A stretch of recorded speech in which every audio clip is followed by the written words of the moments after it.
morning's meeting.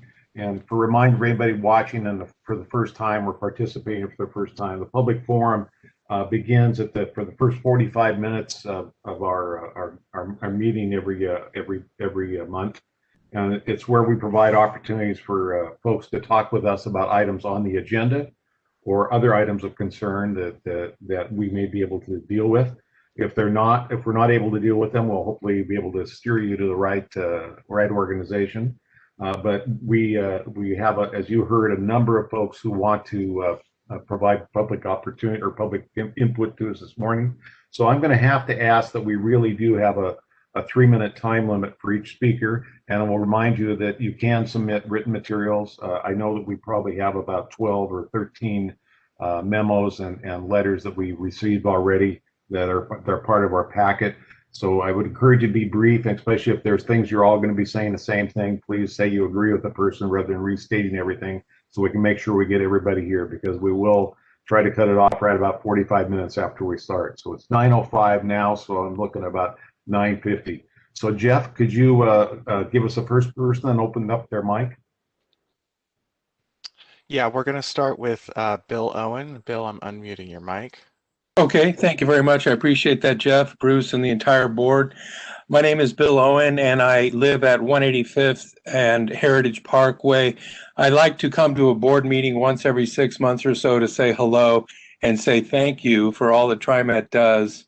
I ride the 52 line regularly, and I ride the 62 and the 20, the 78 and the 76. And I just want to thank TriMet for, keeping us in mind on the west side.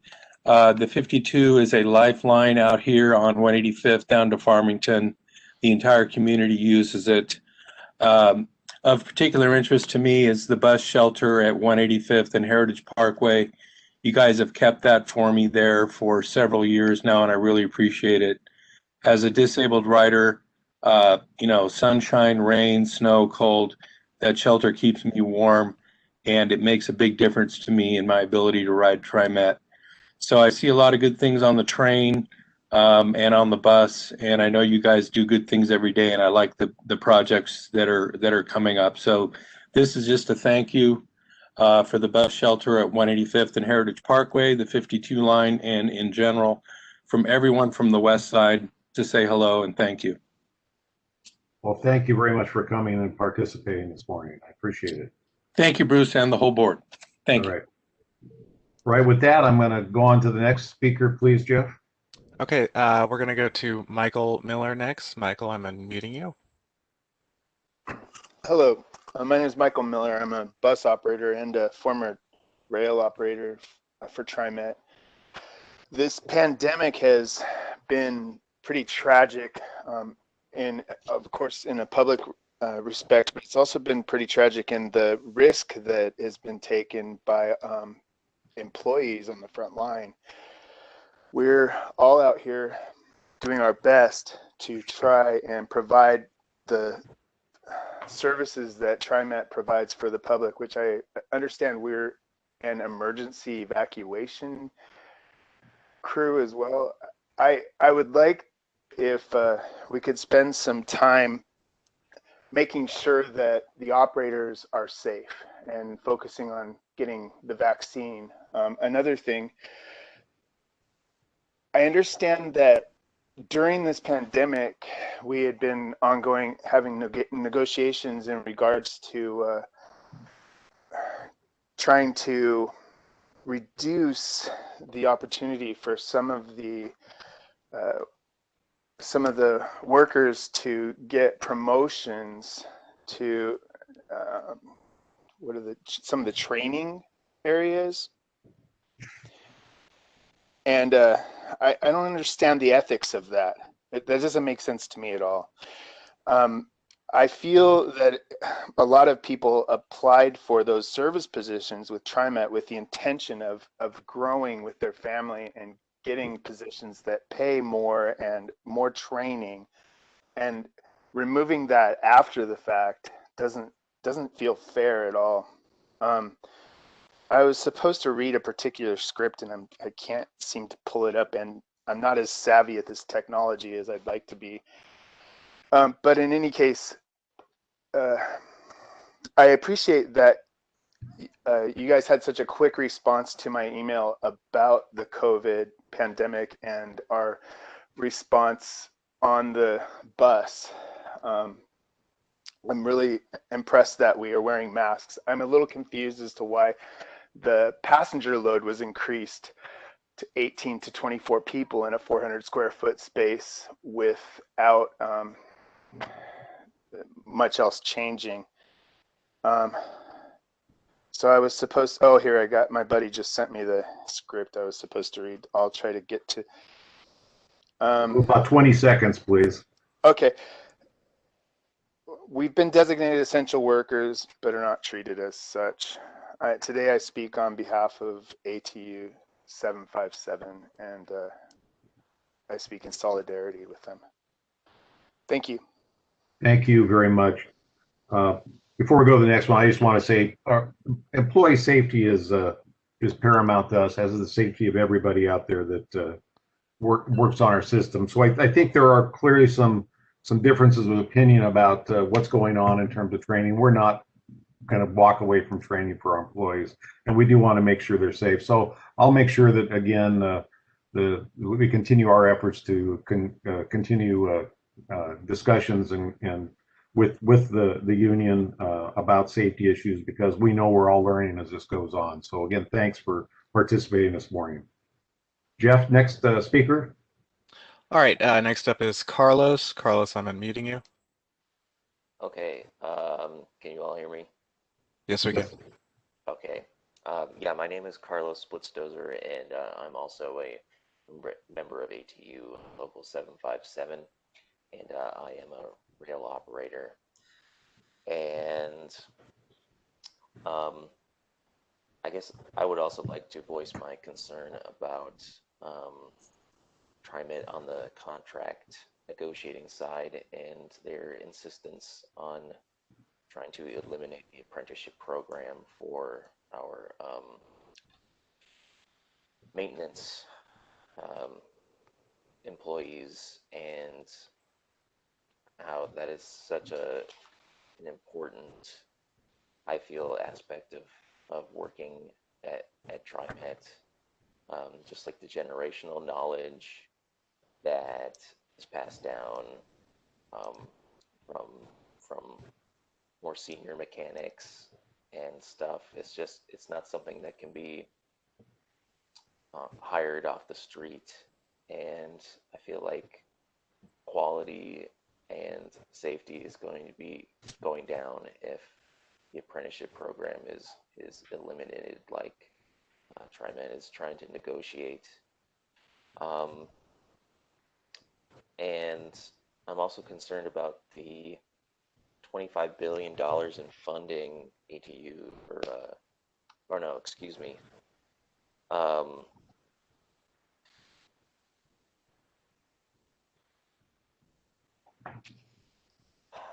Well, I am concerned about our brothers and sisters in paratransit who have been laid off, and I feel like I'm concerned about our riders that have mobility issues that don't allow them to take fixed route, and how this reduction in service affects them. I am also concerned about the fact that the number of people allowed on our vehicles has increased while service has been decreased, and I'm not sure if TriMet has gone back on this, but at some point over the summer or fall, the distancing suggestions were reduced from six feet to 3 feet without really much explanation whatsoever. And I feel like that puts our ridership and our employees at greater risk. And I would also like to see more enforcement of masks, or at least some sort of concern with that, because there's so many people on our system that don't don't wear them, and there's just a lot of people on that, more than what is officially considered safe. Thank you. I'm going to have to ask you to wrap up if you're not done there. I think that will do for me. All right. Thank you for your comments. We share many of the same. Jeff, next speaker, please. All right, next we're gonna go to Brian Turner. Brian, your mic is live, or your mic is live. Thank you. I'm the director of the Transportation Learning Center of the industry's only national organization for quality training systems for frontline workforce. The center is a joint effort of top leaders of the transport industry from both management and labor, both nationally and locally. And the center is trying to address an urgent continuing need, bringing stakeholders together to expand quality training based on the knowledge and experience of the entire workforce. I'm appearing today just for myself, not on behalf of any organization. And I have some questions I hope you can answer. Number one, although this may be an artifact of TriMet accounting track, some of your management representatives continually say that you're spending $8 million a year on maintenance training. An actual number is closer to 1 million using the methodologies of the Transportation Research Board. I think that distorts the conversation and is something that needs to be looked at and hopefully corrected. Secondly, why did TriMet Management commission an expensive report from TRC Engineering on how to fix TriMet training and then bury it? TRC's researcher met with many management and labor stakeholders, wrote a detailed professional report, but TriMet's director of labor relations repeatedly claimed there was no such report, and for months after the report was submitted. The report makes a number of concrete recommendations for fixing glaring shortcomings in TriMet's current apprenticeship training. Lack of training for instructors, no consistent system of managing what apprentices have learned, inadequate availability of mock-ups and other training aids, insufficient number of trainers in some areas, and much more. Why is this not relevant to bargaining over how to improve training? Why were those recommendations not the basis for focused discussions between management and labor? To help the board think about that, I want to put in the record, it's in the back of my statement, the 5.5 pages of recommendations from the TRC report. And I hope the board has seen that report, but if you haven't, I'd have to ask, why would that be?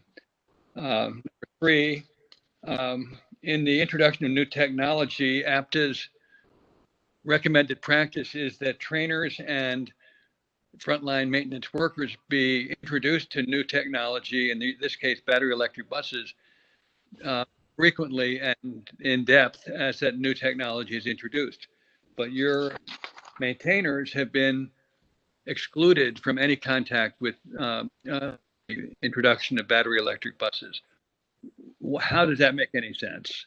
Number four, why does TriMet, an innovator in creating effective labor management training partnerships for apprenticeship 40 years ago, now want to dismantle it at this time, this very special time, when the new FTA administrator, Nuria Fernandez, not incidentally the board chair of APTA, is an outspoken champion of transit training partnerships and apprenticeship, when the new U.S. Secretary of Labor, Marty Walsh, is perhaps the country's #1 advocate for apprenticeship, and when apprenticeship is strongly built into Chairman Peter DeFazio's Invest Surface Transportation. I'm going to have to ask you to wrap up. I will remind the board and you that we do have all of your materials, and I would like to ask that the staff respond to those because, again, I don't think we can answer your questions here this morning, but do appreciate the input. Well, so if you could please wrap up, I'd appreciate it. Well, and wrapping up, I think these are questions that the board needs to get its arms around and not just think this is something that would be handled by your administrative staff. That's not the right answer. They're not coming up with the right answers. Thank you. Thank you. Appreciate it. Mr. Chairman, I would like to please piggyback on that as well. That I would like to get answers from our staff as well. I'm concerned about the information that I received in his testimony, and I think the board needs to really focus on that in regard to staff's response. Great. I see the general manager nodding his head on this one, so we will follow up. And again, thanks for providing the detailed information. It's very helpful for us. Jeff? All right, next we're going to John McAlpine. Thank you. Hello? John, we can hear you. Okay. All right. So, yeah, good morning. My name is John McAlpine. I'm a member of the ATU Local 757, and I do have a script. I'll just touch some points on it and then just share my thoughts and feelings. I speak in solidarity today on behalf of my union brothers and sisters. Having worked for the last year through the COVID-19 pandemic, transit employees have been designated essential workers, but are not treated as such. TriMet's asking us to risk our lives to go to work. All that we ask is for it to be treated fairly at the bargaining table. Essential workers are not expendable. Our lives should have more value than just our jobs. We mean more to our families than just a paycheck. So last year, ATU secured funding, $25 billion, to ensure that transit agencies, among other things, could place employees on paid administrative leave due to service reductions. TriMet received approximately $196 million. These funds represent the previous year's federal allotment plus 2.8%.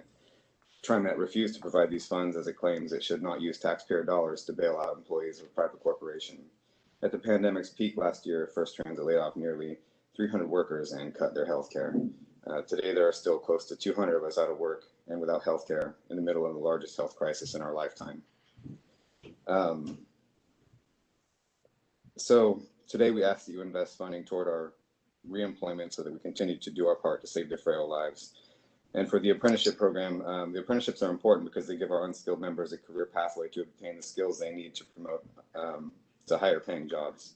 And there's not very many of those out there these days, especially without degrees. And degrees don't guarantee high paying jobs anyway either.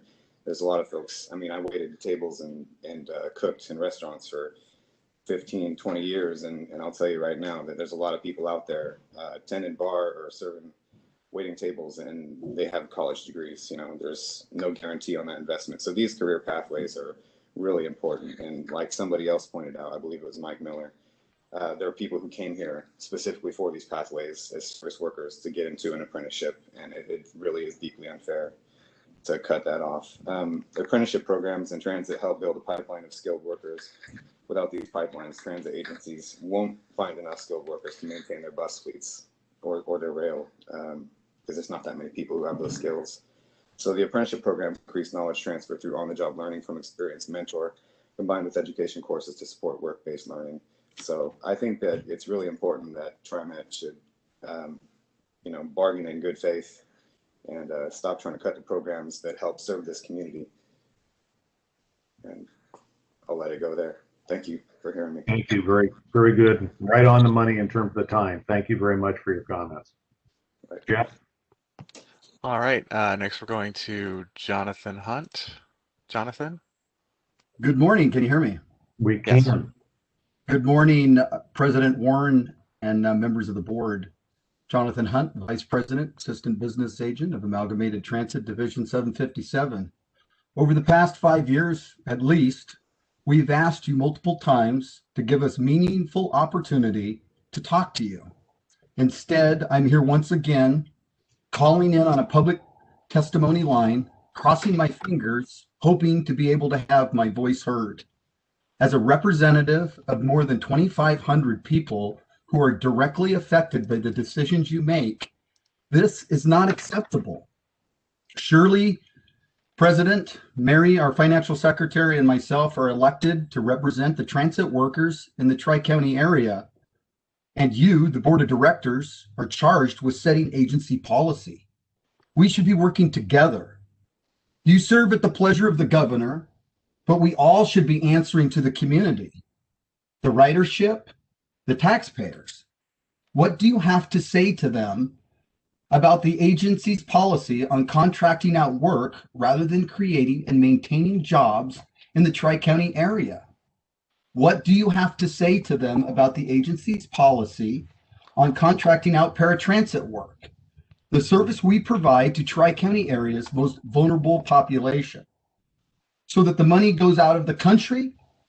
What do we have to say about the agency's policies of allowing hundreds of people in paratransit jobs to be laid off rather than passing down CARES funds? Over the past couple of years, we have seen more and more turnover at TriMet. I fear the current leadership is not invested or concerned in the future of public transportation in Portland. I fear this is just a stopover for them, but it's not for me, and it's not for the people you represent. I'm looking to you now more than ever to ask the hard questions of TriMet and to be more active in setting agency policies. And I again ask for more meaningful engagement with the union. We have got to figure out a better way to communicate and to resolve these issues. I have been actively participating in this half of my life, over 26 years in this agency, 21 of them as a full-time officer. Things are not getting better, they're getting worse. If you look back at the state secretary report that showed how our communication with management, if somebody dusted that off and did an evaluation, would see that we're probably even farther behind. And although we represent 29 separate collective bargaining agreements, TriMet seems to be the one that continues. While we have lots of meetings, there's nothing in substance. There's nobody on the other side that's willing to engage with us and get this settled. I'm requesting and I'm asking that this board participate, that help guide this agency and resolve these issues.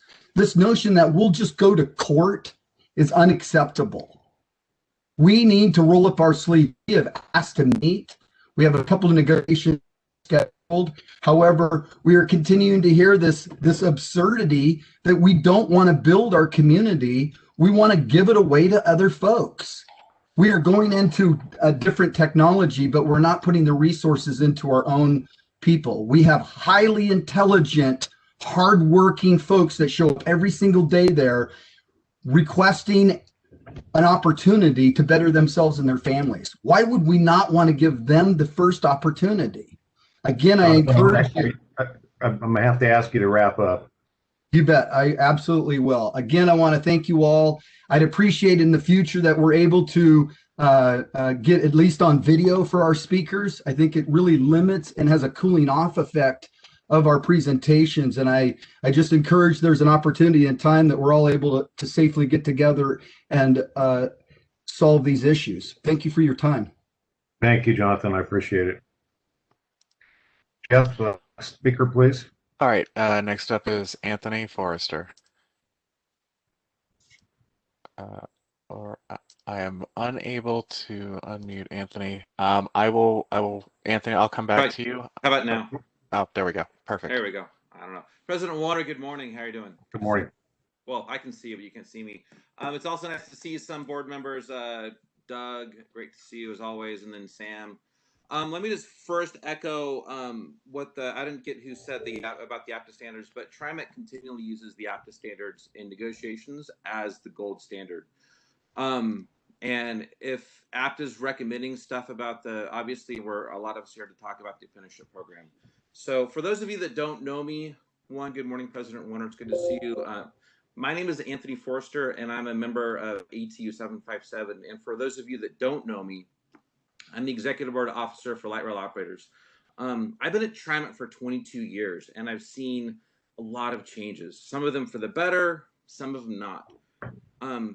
In all that I've seen, in all of your programs, the apprenticeship program is continually one of the best programs that TriMet has. Not only to make sure that its people are better, but to make sure that this agency can move into the future, right? And that's a fundamental piece of why TriMet has even seen the success that it has during my 22 years, and even before that, is the apprenticeship program. It's consistently delivered men and women to the agency, to the ranks of the people that have fixed all that I've broken in my 22 years. I've seen people that have gone through the apprenticeship program that can literally resurrect buses and trains from the dead, right? Performing miracle feats of mechanics on this equipment, saving the agency thousands of dollars by their training. I've talked to so many mechanics that came to TriMet with skills that were quite honestly lacking when they came to TriMet. And they had a break, they got hired as a cleaner, and then they added to their skills through the training, through the apprenticeship programs that the agency provided. And in this, they have actually been able to start taking care of their family better, taking care of their community better, right? That's finally that they finally have these resources and then the time that they can give back to the community and to all those that are around them. This is a fundamental part of organization and my union, quite honestly, that when you've been given, then you can give back to those that are around you, that you can lift up all those people that are around you through having the ability and the resources and the time. This program is not just about keeping our organization moving forward. It's about keeping the families and all of our communities moving forward. I'm a third generation union guy. My granddad was a part of the Engineers Local 701. He built Oregon. He built Autzen Stadium. He built I-5. He built dams in the Cascades. The apprenticeship program that he entered into allowed him to bring his family out of poverty. His kids, his grandkids, his great-grandkids have kept this moving through this training, through the apprenticeship that he went through. Apprenticeships have always been a fundamental building block of our organization, right? Groups around the nation are trying to figure out how to expand these programs because of the benefits that apprenticeship programs bring to the organizations. That's why I don't get why TriMet's trying to get rid of their apprenticeship program. In my opinion, if this program is gone, so will a fundamental pillar of TriMet be gone and how we have moved forward. Group after group is showing how important these programs are. Even with as partisan as Washington is right now, and we all know that it's just frickin' there's chasms between the parties. There's a bipartisan bill that's making its way through Congress because of what apprenticeships add to organizations. There's so many things that TriMet has been ahead of the curve on. Electric buses, light rail vehicles. I mean, good golly, even the light rail system itself was ahead of its time back in the 80s, back in the 70s and 80s. When it comes to the apprenticeship program, it seems that the agency is not only behind the curve, but they're not even on the same road as so many people and politicians and agencies that I'm reading about. Anthony, I'm going to have to ask you to wrap up, please. I got one more sentence. All right. For me, I want to keep our agency ahead of the curve. I want to keep the apprenticeship program, and I want to keep our agency moving forward. And I think that's what you all want to do, and I think that we all need to be on the same page. So again, President Warner, it's good to see you. Hope you're doing well, and members of the board, thank you for your time. Anthony, thank you for your comments. I think when we get done with this, it probably is, at least what I see, is it's time for everybody to understand what the issues really are in this, because I want to make it clear, TriMet is very supportive of training. I think we need to understand where we are in the contract negotiations. So I'm going to ask staff to come back maybe at our next meeting with some real specific background and information on this, because I know there's a lot of unfair labor practices being negotiated or going to be decided by the Employee Relations Board shortly. We ought to get the update on that, and we ought to know where the differences really are, because I think there's a lot of talking back and forth between folks that are really not, I think we're not connecting at all in terms of what we're asking for, we think, and what we are clear what the union asked for. So I think we need to spend a little bit of time on that, Doug, maybe at our next meeting. All right, let's go on to the next speaker, Jeff. All right, next up is Jim Bennett.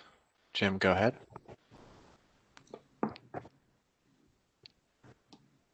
Jim, are you there?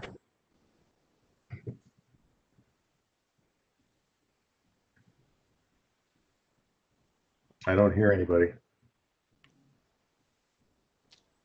Jim, if you're you are unmuted.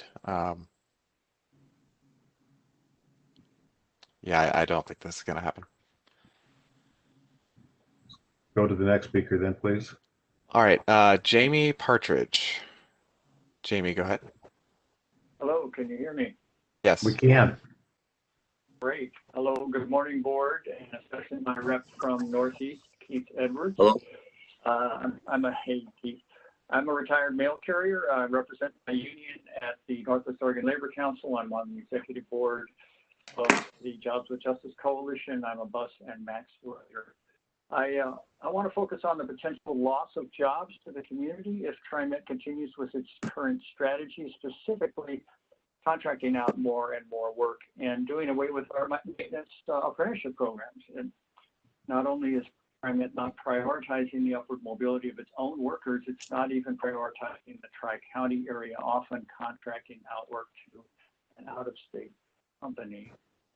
TriMet's contracting out union maintenance work and now is attempting to eliminate a 40-year-old apprenticeship program. This sends a message to the community, our community of riders, that safety is not first. I worry that our members, all riders, are not going to be safe if TriMet continues with its plans to eliminate the apprenticeship program, or if you continue to contract work out to and then contracting out the work often results in a lower quality product at a higher price, not to mention that the money you're using to contract the work out to out-of-state companies is coming out of Oregon taxpayer pockets and the line profit margins of these private companies. It's not good for our community. We should be keeping jobs in the Tri-County area, not sending them out of state. Our riders will be safer if we have people who care about them working on the buses and trains. Now, the apprenticeship program, it's good because it increases diversity in the workforce. It opens doors for people who may not normally have the opportunity to be licensed workers. And TriMet's only proposed alternative, as I understand it, at this point has been that workers attend school on their own time, which this isn't a viable option for many people with families. You shouldn't be decreasing the number of people who have access to these jobs as you're also expanding service. And which brings me to the fear that TriMet doesn't have a plan for maintaining electric buses. We're well on the way to electric buses, but the plan right now is to steal maintenance workers that already have training, mostly from school districts and car dealerships. And what are you going to do when this pool is no longer available and we have electric buses to work on? And instead of getting rid of the apprenticeship, you should be preparing to train mechanics to work on the new buses, planning on spending millions of taxpayer dollars on. So please keep the in-house apprenticeship program and contracting out. Thank you very much. Thank you, Jamie. Appreciate it. Jeff? Okay, I was able to get a hold of Jim in the chat, so we're going to go back to him. Okay, good. Jim, go ahead. Can you hear me now? Yes. Yeah. Outstanding. Good morning, President Warner, members of the TriMet board. Let me quickly introduce myself. I'll try to be brief. My name is Jim Bennett. I'm the elected Executive Board Officer at 2757 of C-Tran in Vancouver, Washington. Also like to say good morning to Sam DeSue. I'm glad to see him at TriMet. It was a pleasure to work for him during my tenure at Pierce Transit. I was recently shocked to hear that the TriMet was considering to do away with the bus mechanic apprenticeship program. It is such an integral part of this agency I work for across the river. It makes our members and riders feel safer, creates great paying entry-level jobs to people who would not normally have the opportunity to become journey workers, although our maintenance employees here at C-Tran are not represented by the ATU, but rather our brother union and sister union workers over at the International Association of Machinist Workers. We work closely together. These employees in the apprenticeship program are an integral part of the maintenance department and have the full support of our agency CEO, C-Tran executive staff management, and the C-Tran board of directors. Also currently, C-Tran is working with the ATU and the Transportation Learning Center, which you heard from earlier, in developing an operator apprenticeship program as well, to include operator mentor program. I'd say apprenticeships are a time-tested approach to training and developing skilled labor. And by investing in talent development through these apprenticeships, TriMet gains a pipeline of loyal skilled workers, increase productivity, and improve the bottom line. The investment is definitely worth it. One of the other points I'd like to make is that as the industry moves towards electric buses, here at C-Tran, we're working on getting our first electric buses here. It is perplexing to me why TriMet would be working so hard to eliminate their training program when they should be getting it ready to work on electric buses. If they do not, then who's going to do the work? What will happen to the people working on the buses now? You're going to need all these loyal, skilled laborers. when it comes right down to it. It seems like TriMet will contract out the work. It's kind of, is that what's going to happen? That's what they seem to prefer. I've heard my brothers and sisters talk about TriMet contracting out the maintenance work, and not just outside of TriMet, but out of state. And this is wrongheaded. Speaking of out of state and where Oregon tax dollars are being spent, TriMet also contracts out their paratransit, which sends taxpayer dollars out of the country to a for-profit business. This is not what public services are about. At C-Tran, we are proud to have our paratransit services in-house. We are. We have better paid paratransit workers and provide a better service to our community. We have a higher retention, which leads to more experience and a much safer and better quality experience for passengers. And hopefully with our next contract, we'll bring those C-Van operators to full wage parity with fixed route. Why? Because they're worth every penny. When we bought paratransit in-house several years ago, C-Tran staff reported to the C-Tran board of directors that they saved over $100,000 over what they had paid to the subcontractor. And that was even after a wage increase of over $3 per hour and benefit improvements of well over 5%. Think about that. So TriMet used to be the best transit agency in the country. I really thought so. I've been in the industry for a long time. 2 years ago, I have to say, C-Tran took on that title, something we were very proud of. I hope the TriMet board will put pressure on TriMet to stop falling behind industry standards and start setting them again. And without any further, that's all I have. Thank you for your time.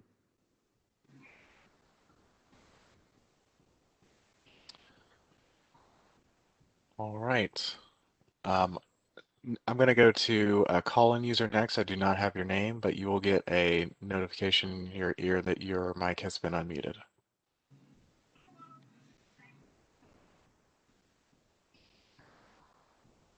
And you can go ahead whenever you're ready. Can you hear me? Yes. My name is Richard Larson. I'm a member of ATU 757, and I've been a paratransit worker for over 27 years. And I agree with my fellow workers that in the past testimony that they said that they're putting their lives on the line there, and they're working very hard at this time of COVID, and we need to better serve them.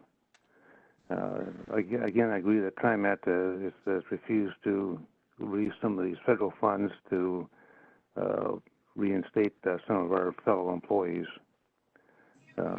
Last summer or last spring, TriMet, First Transit, laid off nearly 300 of our people here, and about 200 are still not working here. They lost their health care, and even while COVID is still spreading. Our jobs are essential to the population that we serve. For them, it's the only way that they could get to life-saving programs, even a life-saving vaccine. And today, I want to ask you to reconsider putting some more funding towards our reemployment, because we serve a vulnerable population.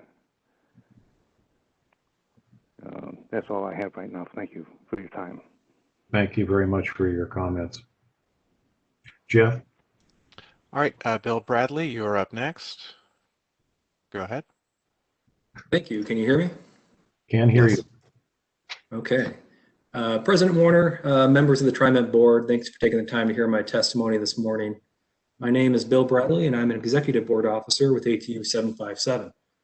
I want to take the time today to talk about two specific topics that will intertwine with the overall challenge facing TriMet.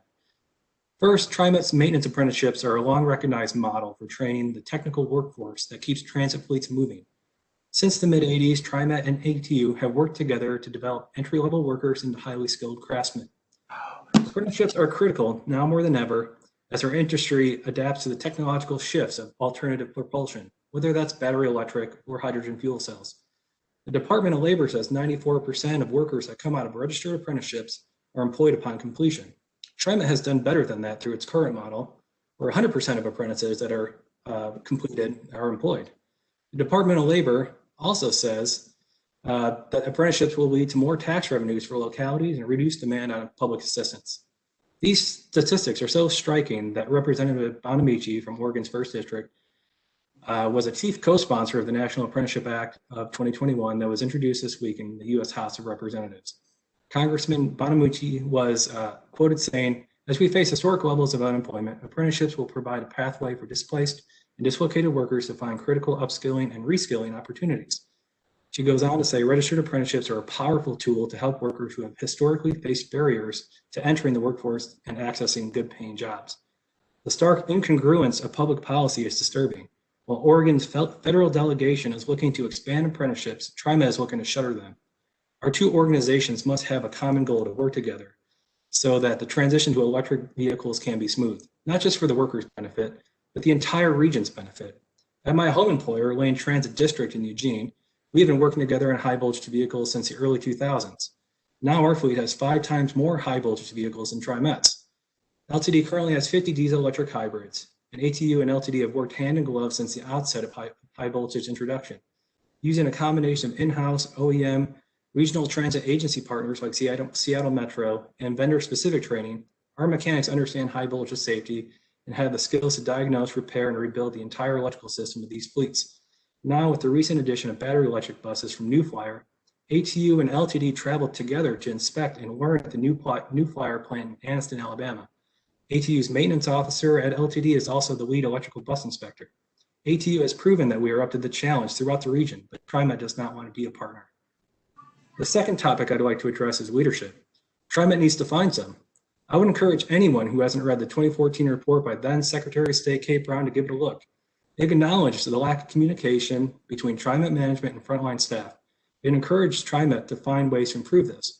One way to bridge that gap is to actually discuss the issues that frontline staff wants to engage in, like the apprenticeships. TriMet has postured that because perhaps they're not legally obligated to discuss these issues, they will not engage. TriMet for years has used a form of power on employees that I would describe as power over, which tends to push down on employees to achieve goals. I would encourage the approach of power through employees. The idea of the power over style of leadership is based on mistrust, where power through can only be achieved when there's mutual trust and respect from each party. This form of power is actually more durable and more productive. I once sat in a room where a man gave a presentation on this topic. That man now works on TriMet's executive team.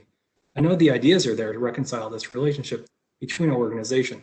The board must absolutely advise TriMet's current and future leadership that working together with the union is the right way forward. Dealing with the union from a purely legal perspective is a failure for its employees and our region. TriMet must now turn to a collaborative relationship to help build trust and meet the needs of the workforce and our region moving forward. I appreciate your time this morning. Thank you for the work you do. I know it's volunteer and you guys do dedicate a lot of time. So thanks for hearing from me.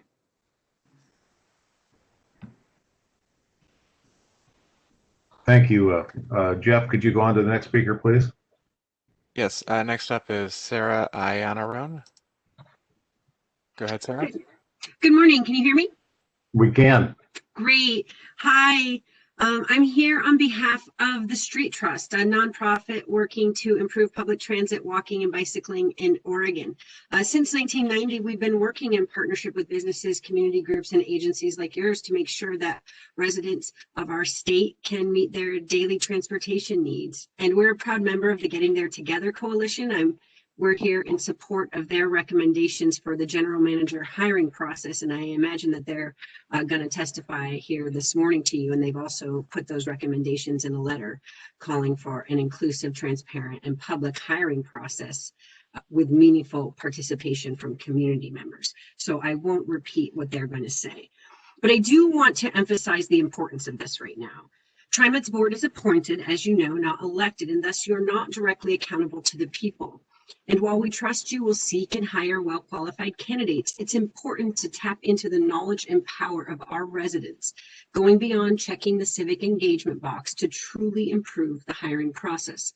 We've watched in cities like Baton Rouge, where transit agencies have used civic engagement to revive struggling processes, and they've had meaningful evolution and growth by investing in robust civic engagement around matters like this, and it's improved the agency's standing in the community.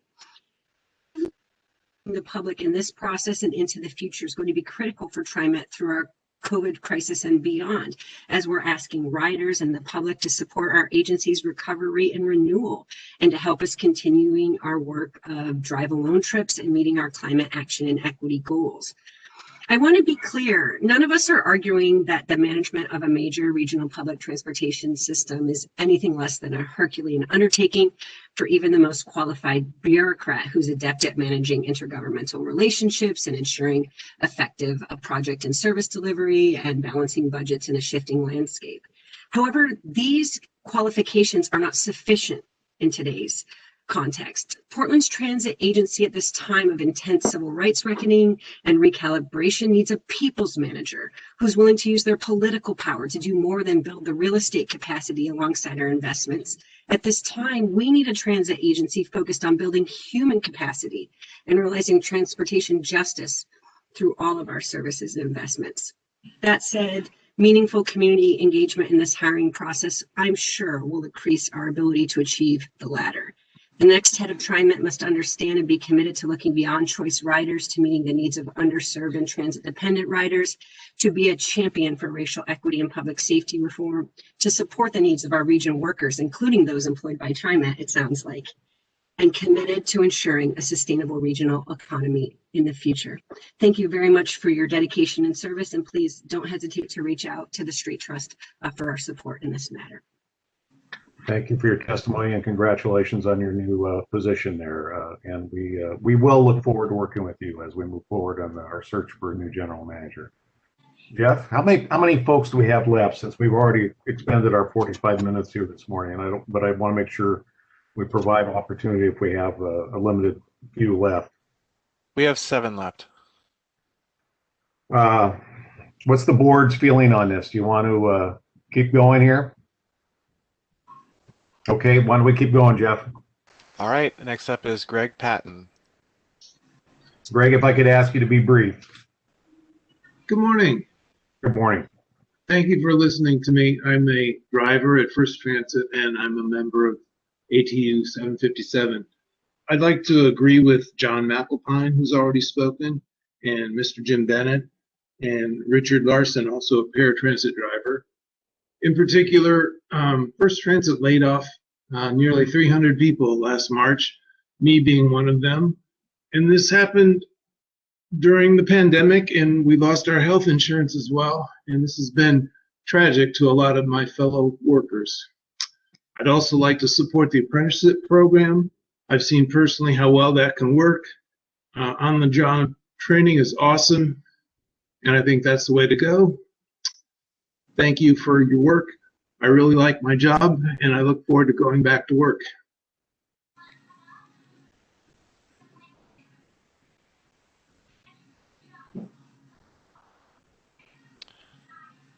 Okay, thank you, Greg. And next up is Carrie Schlosshauer. Thank you. Good morning, President Warner and members of the board. My name is Kari Schlosshauer, and I'm a co-leader with the Getting There Together Coalition. We're a multicultural, multi-generational coalition that centers and uplifts the voices and needs of people most impacted by transportation inequities. And we do that through education, advocacy, access, and leadership. I first wanted to just say thank you for honoring Rosa Parks' legacy today and instituting an annual Fare-Free Rosa Parks Day on February 4th. We're definitely looking forward to seeing that day come around each year and hope to see it grow and expand. The next most important topic of the day for all of us really is the hiring of your next general manager. So together with more than 20 other community organizations, we wrote to you in December expressing our concerns about the process and community input for hiring the next GM. We thank you so much for listening to our concerns and slowing down the process to involve the community in this essential decision. And today we're asking the board of directors for fair representation and calling on you to intentionally create an inclusive, transparent, and public hiring process with meaningful participation from community members. We're making 3 asks. We're calling on you to build a hiring process that brings forth candidates that will address our region's most pressing needs, looking beyond choice ridership to include the needs of transit-dependent riders, leading with racial equity, supporting your transit operators, including what you've heard today from your ATU members. addressing public safety reform, and making moves on equitable transit-oriented development and affordable housing, climate emissions reductions, and improved air quality. We know you can't do all of these things alone, and it takes you working with others in the region to truly address the needs of our transportation system. Second, we're asking you to embark upon a broad nationwide search with deliberate efforts to reach transit professionals who have success with both improving and expanding service in an equitable manner, and ensure that an open process happens where anyone who applies will be considered. Third, we're asking for guaranteed public opportunities for engagement of candidate finalists prior to a hiring decision being made, because the community deserves to know all the final candidates and the potential they can bring to our community. But pre-COVID even, those of us who use and rely on the transit system, we have been hearing and we have been saying that our transit system just isn't working for a number of reasons. It doesn't run where or when we need it, it's too expensive, or it doesn't feel safe, or all of these things or other things. We really need to make sure that the next general manager will listen to the community's needs. And in order for that to happen, we call on you to make sure the community has a say in the process. Thank you for your service and thank you for your time today. Thank you very much for your comments. Appreciate it. Jeff. All right, next up is Lee H. Hi, everyone. Can you hear me? We can.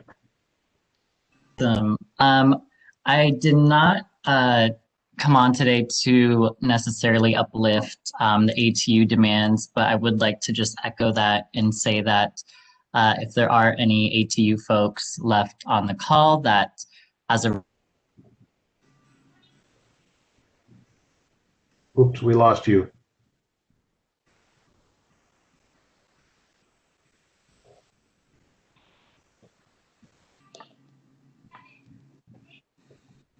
Lee, are you there? Yes, can you hear me now? Yes. Yeah, no, yes. So yeah, if anyone from ATU would like to connect with me personally, my email is lee, L-E-E, @opalpdx.org. Feel free to send me an email. I would also just like to echo what Kari just said, uplifting the GTT coalition's ask in the hiring of the general manager. And I think from the work session that happened, there's a ton of alignment for what we all want to see. And your transparency in that process is definitely appreciated. I'm excited to hear about what potential roles TIAC and CAT can play in that process as well. And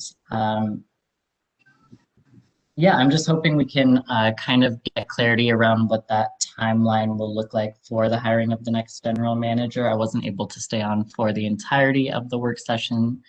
And if there are any other, if there's any other feedback that you all would like as a representative of Opal, Bus Riders Unite, and GTT, feel free to email me personally. Thank you, Lee. All right, we're going to Shirley Block next. Good morning, Shirley. Good morning, board. My name is Shirley Block, President, ATU 757. And as president, I do not just represent the interests of TriMet employees. I also represent the interests of their families, other transit workers in Oregon and Washington, our riders, and our taxpayers. If I am not mistaken, so do you. TriMet is currently making decisions that are not in the best interest of all of those parties. And unfortunately, those decisions will undoubtedly result in a loss of jobs in the Portland area. I am here to ask you to think hard about letting one man make a decision to eliminate the training program that has been around and working for years. We have come to be you before and asked for support in saving the apprenticeship program at TriMet. You'll recall that Val Hall and the community partners joined us in this plea in previous meetings. And today we are joined by the community partners and other unions and locals and Transportation Learning Center.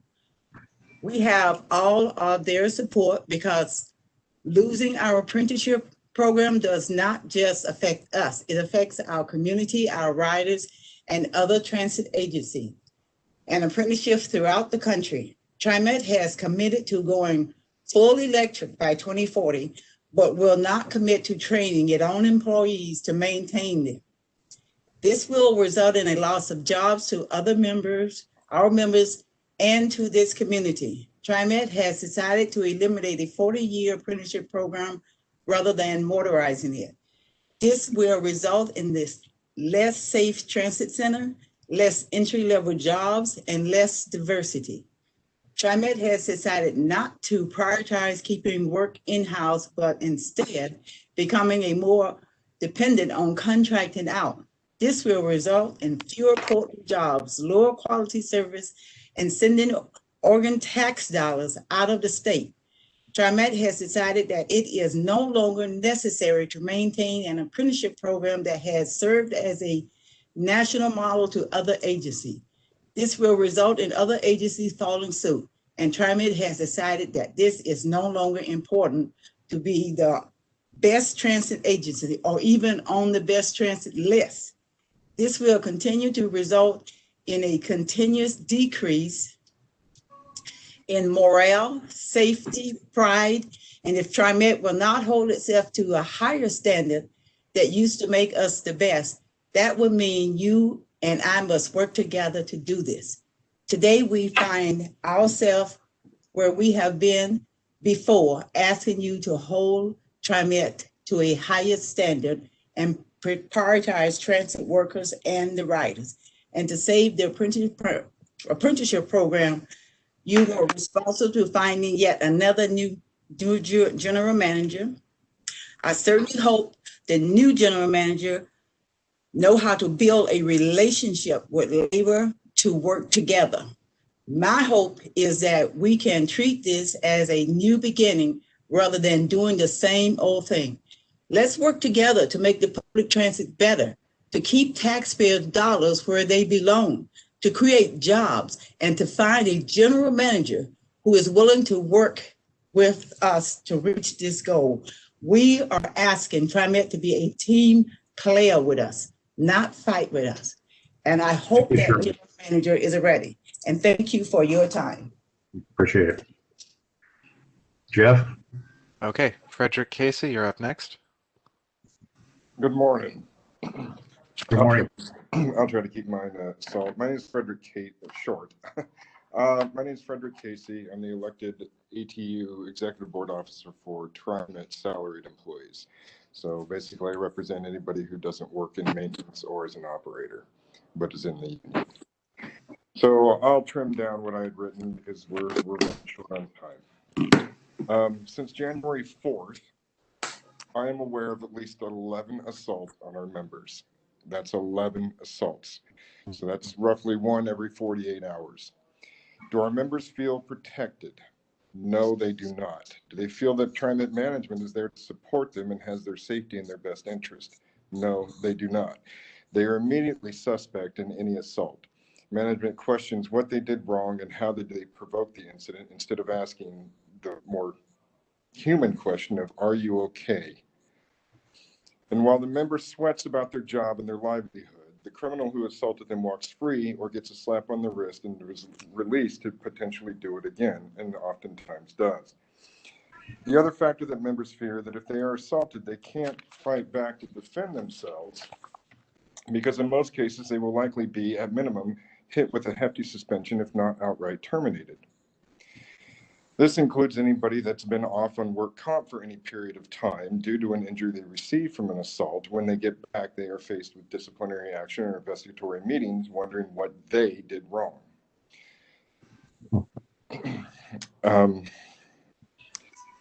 This is the type of company that has been growing for the last 3 years. Safety is not a priority here anymore, not in any sense that we have held for many, many years here.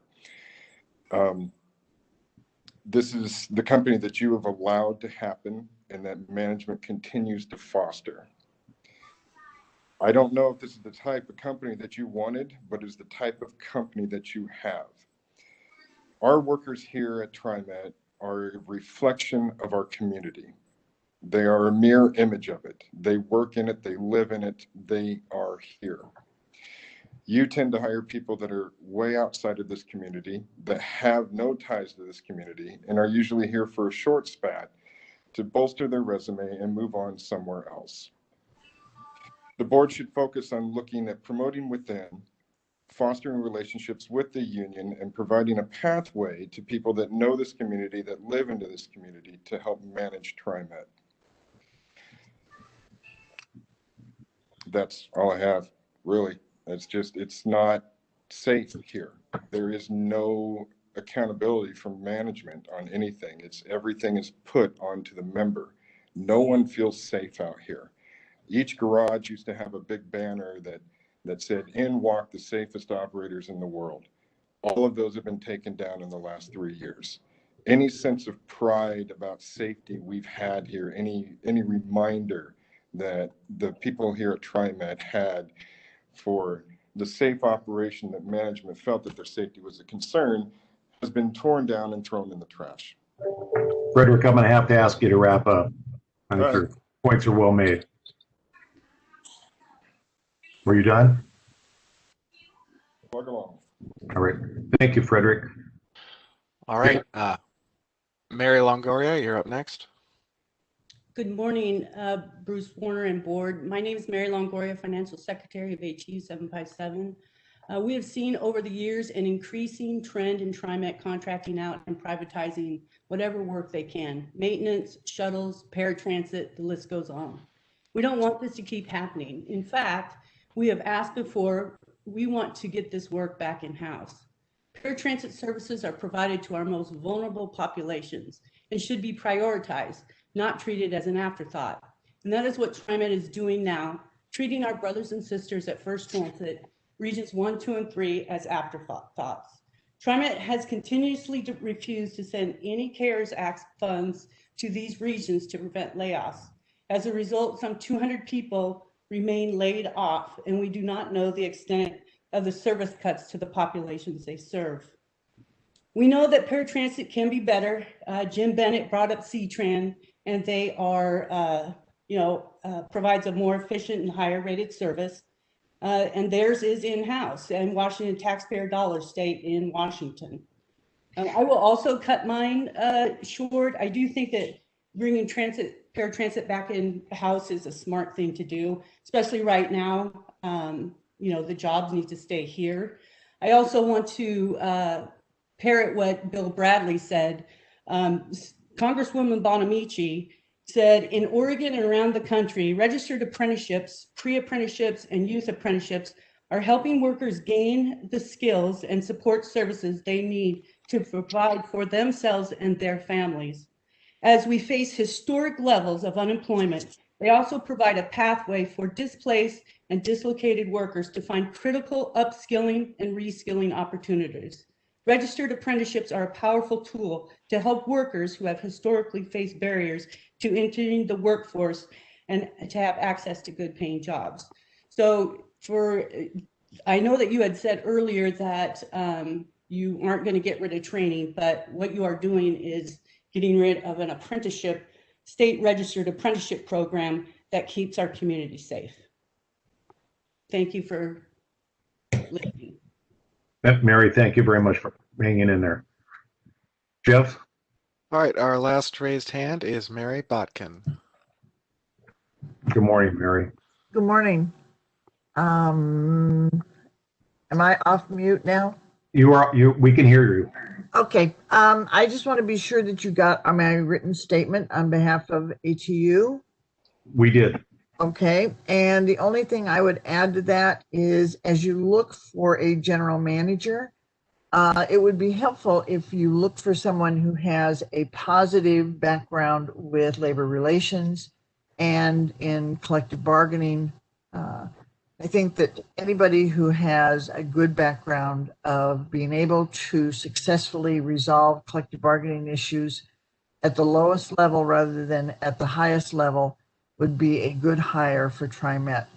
I'm a native Portlander, so I remember when TriMet was Rose City Transit, and I don't use it as much as I used to. I do value the the service that you provide, and hope that you will consider maintaining the apprenticeship program and also take a look at the background of anyone you hire for the general manager position to make sure that they have some positive experience with collective bargaining so that issues can be resolved at the lowest levels.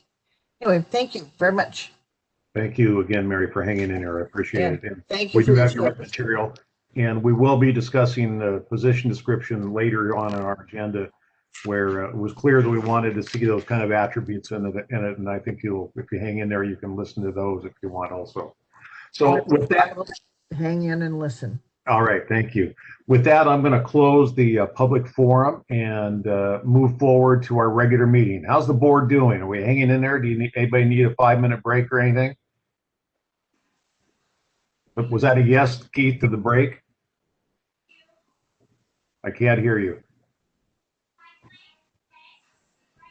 That's a yes to continue. Let's go ahead. All right. We got a big agenda, so I'd like to go ahead. All right, thank you. Well, let's move forward then. We're going to go right into the first. First off, I'm going to call our regular meeting for January 27th, 2021 to order. And our first item on the agenda is our board reports. And the first board report is on the Committee on Accessible Transportation, or as we call it, CAT. Director Bauman, I think that's you. Yes, good morning, everyone. The CAT had its regular monthly meeting last week on January 20th. The CAT meeting overlapped with our special board meeting, so I didn't attend the entire CAT meeting. So thank you to staff for preparing this report for me to give to you. The CAT learned about our general manager search that we're now undertaking, and they did express their interest in participating in the public engagement process that we are going to be talking about later in the meeting. We also heard that CAT members wanted to express their appreciation and condolences, appreciation for Dr. Bethel, who formerly served on the CAT when he was on the TriMet board, and they wanted to be sure to remember him fondly for all of his work for CAT and for the community. Finally, there was an update on the Portland streetcar from Dan Bauer. He talked about ridership, the cleaning schedule on the streetcars, and he described new support advocate positions that are being added on the streetcar to help with safe practices. And that is the report on the CAT. Thank you, Director Bauman. Are there any questions or comments from the board for Director Bauman? I'm not hearing or seeing any. Would you go ahead? I see Director Edwards, please. I just wanted to build on the comment about Dr. Bethel and the loss not only to the community, but he was a great loss to our area. Period. I mean, Dr. Bethel had a huge impact on our community, and I just want to make sure that everyone acknowledges that was a huge loss, and our condolences to the family, of course. But he was really a mentor for a lot of folks in our community, and he certainly helped me as well, and I appreciate that. Well said. I know that he mentored me a lot as I came on the board, so we will miss him. All right, let's go on to the second board report, which is the Finance and Audit Committee. Director, excuse me, it should be Director Simmons. I think we're looking at an old agenda there.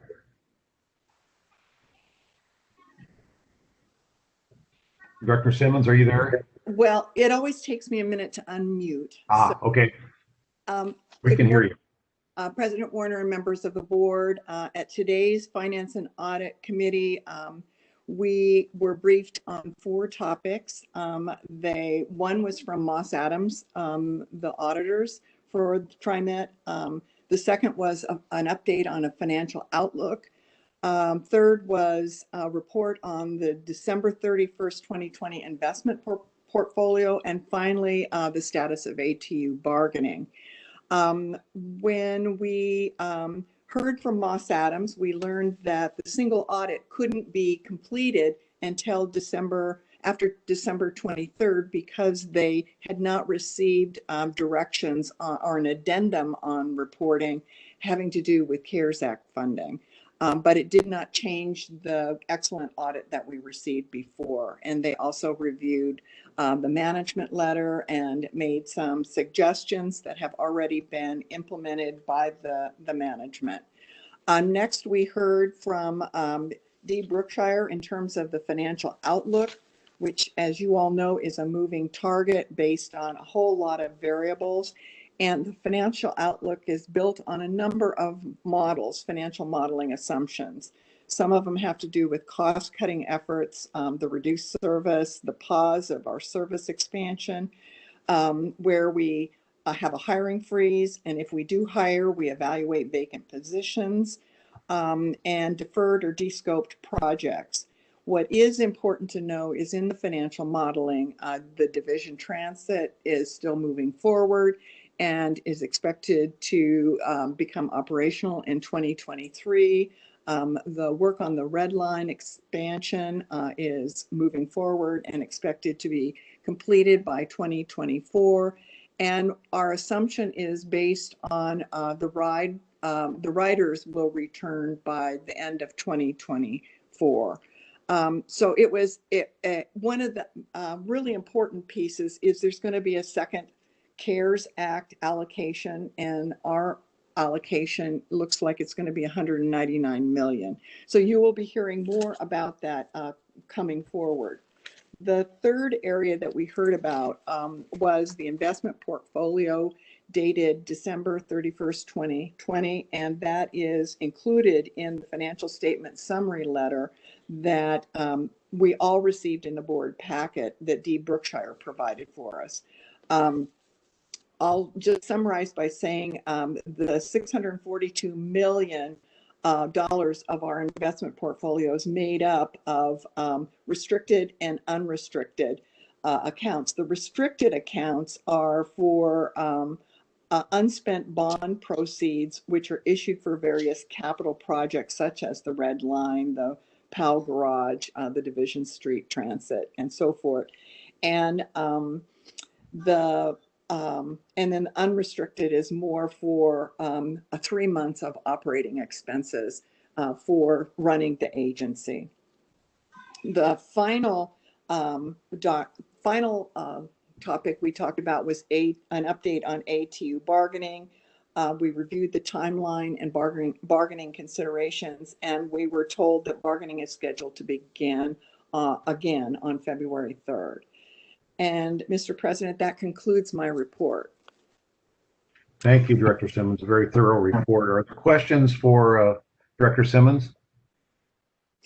Also, if Lori and Bruce were in the meeting, so if you have anything to add, feel free to add.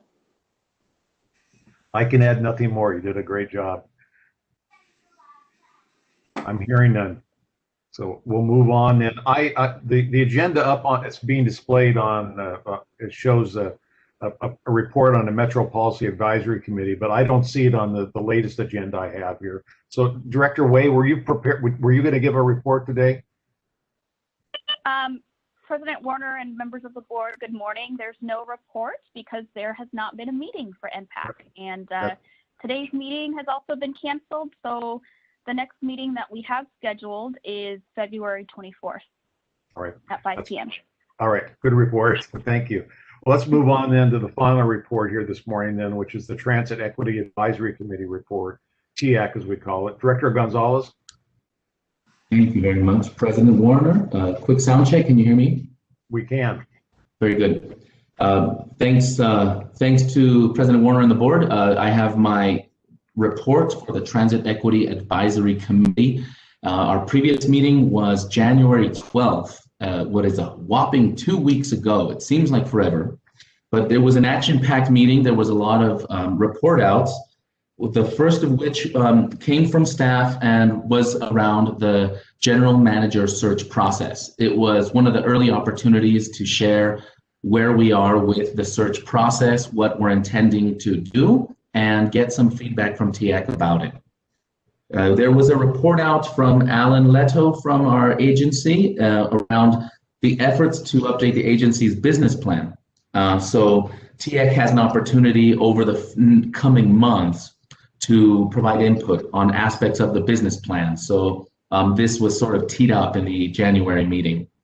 After that, we had a report from the agency's transit-oriented development manager, and they provided an update on the Hollywood Hub transit-oriented development project. It's a pretty cool project that's coming up on the pipeline that will provide some great opportunities about transportation hubs as well as affordable housing. They're projecting over 200 units of affordable housing in that project.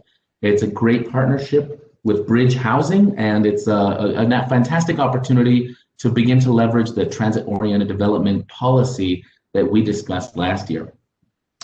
After that, we had a report out from the Civil Rights and Title VI program administrator, as well as our service administrators. They provided an update about COVID-related service changes and the Title VI analysis associated with those service changes. So that was a little bit of information around that, and we were able to get some feedback from TIAC about it. There was also a report on from John Gardner, the director of the TIAC committee, about the reimagining public safety. That was a major community engagement effort last year, which has culminated in some recommendations, and so our TIAC director was able to provide updates on the next steps around public safety. And finally, to round it out, we had a presentation from April Burlstein from the City of Portland, who provided an update on the Rose Lane project. That concludes my report. It was an action-packed meeting, and we have a scheduled follow-up meeting in February, though I'm not seeing the actual date set on the calendar yet. Thank you, Director Gonzalez. Again, a good report. Appreciate it. Comments, questions by the board for Ozzie? I have a question. All right, please. Sorry, I missed Keith also in meeting. Director Gonzalez, thank you so much for that report. I just have a question. So for the reimagining public safety effort that was presented, what are the next steps? You had mentioned that you received a presentation on next steps, and can you tell us what they are? Well, the presentation that was given to TIAC at the committee recognized that we went through a public process, garnered a bunch of recommendations from community groups across the region, and those comments are incorporated into a comprehensive report that will be brought to the agency and brought to the board. So some of the next steps are really associated on getting the information brought back to the agency and to the board. I don't have a specific date on when there's going to be a report back to the board on this, but it was really a culmination of the community engagement effort that is going to yield the next step of bringing back the what this process will look like inside of the agency with all that feedback that we've learned. And on top of that, we do have a project coordinator that's been brought in as a new position that is going to lead that process of how we integrate feedback back into the agency.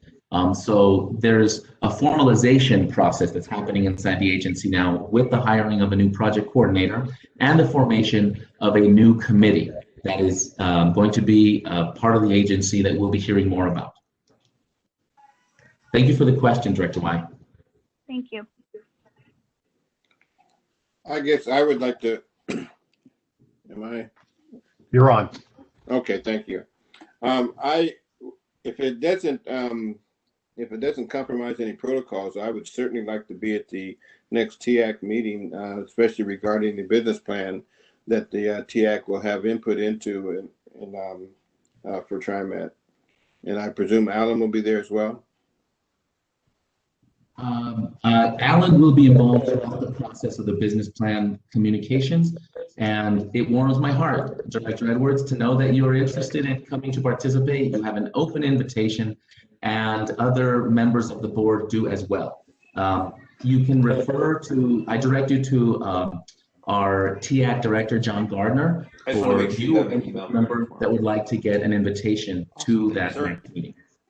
Appreciate it. Have a good day. Okay. I just wanted to make sure that we're not compromising any protocols in regards to ORS and that by having so many board members at a meeting. So this, I would say, General Counsel can correct me if I'm wrong, but these are public forums. The committee is a committee that's kind of formed by invitation, but they are publicly notified, and we do have a public forum section. So I believe there is no breach of protocol, and as has been reported in other committee reports, there are multiple board members who do participate. This is no difference for this committee. So we can, unless there's something incredibly wrong, and President Warner can correct me, these should be fine. You got it. You're obviously, Director Edwards, you're welcome to go. I think the thing we need to keep in mind, if there's more than a quorum of board members present, that we need to notice that as such as a meeting of the board. And so I don't think you want to do that, but I would just check with staff to see how many are going to be there so we don't run afoul with that. Okay, thank you. I'll check with Director Gardner. Thank you for the clarification, President Warner. All right, that concludes, I believe, our board reports for this morning. Let's move on then to the general manager's reports. Mr. General Manager, are you there and ready to go? I am here. Good morning and ready to go. Right. So yes, just a couple comments. The first one, just to do Director Edwards' earlier statement, I'd really like to echo it, just to honor Dr. Bethel.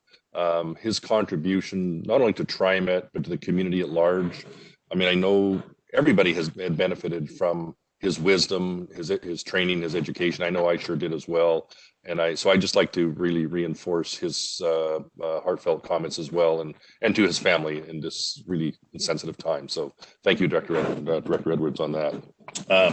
To the second point, Director Way had asked about around the reimagining safety security. So if we go back to the November board strategy session on reimagining safety security, and what we had committed to, you'll see coming up on a quarterly basis, a reporting into the board starting in March of the status of each of the steps. If you go back, each things were broken into 0 to 9 months, 9 to 18, I think it was, and sort of 18 beyond. So even as late as yesterday, there's a group of us meeting, including the hiring of a new individual or resource to help implement all this. And the community outreach is, of course, a very instrumental part of the reimagining, not unlike what we did to get the reimagining strategy developed. So you'll be hearing on a regular basis from management on a quarterly basis going forward on that. And there will be, including an annual safety summit, if you will, for the general public in hand, led by our Executive Director, Marla Blagg. So please stay tuned for that on a regular basis coming up. But there is a lot of work going on in the back room right now. It's quite extensive, actually, and actually exciting. So in terms of some updates today, I do want to update you on COVID, because there are some things continuing. As we all know, every day is a change here and evolving. We'll cover ridership and the challenge we continue to have with ridership. And I know it's been talked about not only in the Finance and Audit Committee this morning, as referenced a bit here in public testimony as well around the federal COVID relief. So I'll give you a bit of an update on that, and get Sam Dessou to talk about our quarterly performance. And including in that, you'll see safety results that some of the other folks talking about today, that we don't care about safety, but I think we absolutely do. So we'll talk about that, and got a quick update, an exciting update on something we've made changes to the lift reservation system. And then finally, a few comments from Ellen Lato, which will tie into the TAC conversation that Director Edwards and Director Gonzalez had spoken about very briefly on the business plan. So first, to the COVID response from TriMet, we are waiting word from the governor's office on our request. We made a request to make sure that our essential workers, our employees receive priority for the next vaccine distribution. It is very important. So we are doing everything we can to influence that decision amongst a really challenging time for all of us, not just here at TriMet, but our healthcare workers, our elderly, communities of color, and others. So what I can tell you is we have spent a lot of time internally when our time comes to making sure that we are prioritizing who gets it first amongst our over 3,300 employees, in what order, focusing on risk, resiliency. We can't send everybody out at the same time in case people have some adverse health impacts. So we're working through the details of when the bell rings for us that we're ready and to go. So we do fall, according to the state category, in Group 1B. The vaccine at the time was expected at the end of February at the very earliest. We have a very positive relationship with Dr. Vines at the Oregon Health Authority. And in fact, she joined me at our most recent town hall just last week to answer questions, many questions by employees around, what are the effects, if you've got other healthcare conditions, et cetera. So she was just excellent and been a great partner with us on this. So, but Dr. Vines is indicating, I think as we're all picking up, likely in social media and on the news, that the supply chain is not, the inventories are not what everybody thought they'd be from the national level down. So we, Dr. Vines clearly sent a signal to us that what was intended to be our February timeline is in Group 1B, that's going to be delayed, including months. So we're doing everything we can to be ready. And so we're just going to continue to monitor and influence as best we possibly can. We're also continuing to build our employee vaccination rollout plan, as I've talked about, so making sure we're ready. The framework really focuses on our frontline staff, mission critical positions, along with those with increased health risk and also communities of color. Our plans to manage the vaccination levels to maintain normal operations as well. That's really important, particularly when if you may have a small department of 2 people. Well, if both go at the same time and you got to get service out the next morning, that might not be a wise decision. So we're trying to get down to the macro as well as to the micro to the degree possible. I know when I spoke to Dr. Vines about this, no matter how hard we try, there's going to be challenges. It's going to be messy a bit at times. We just know that as we see rollout national, and I suspect we're doing everything we can to minimize that, the looseness of and flexibility needed to roll this out effectively. But we do expect there will be some hiccups and such like that as we all go through this. Examples of this, so we will be looking at, as I said, frontline mission critical groups first, and then we'll move on to our general employees, those working remotely, and finally key contractors as well. However, again, this is all up to the governor's office to determine. We do know we're going to have to be nimble and flexible while we get through this. So, as I said, it's not going to be perfect by any means.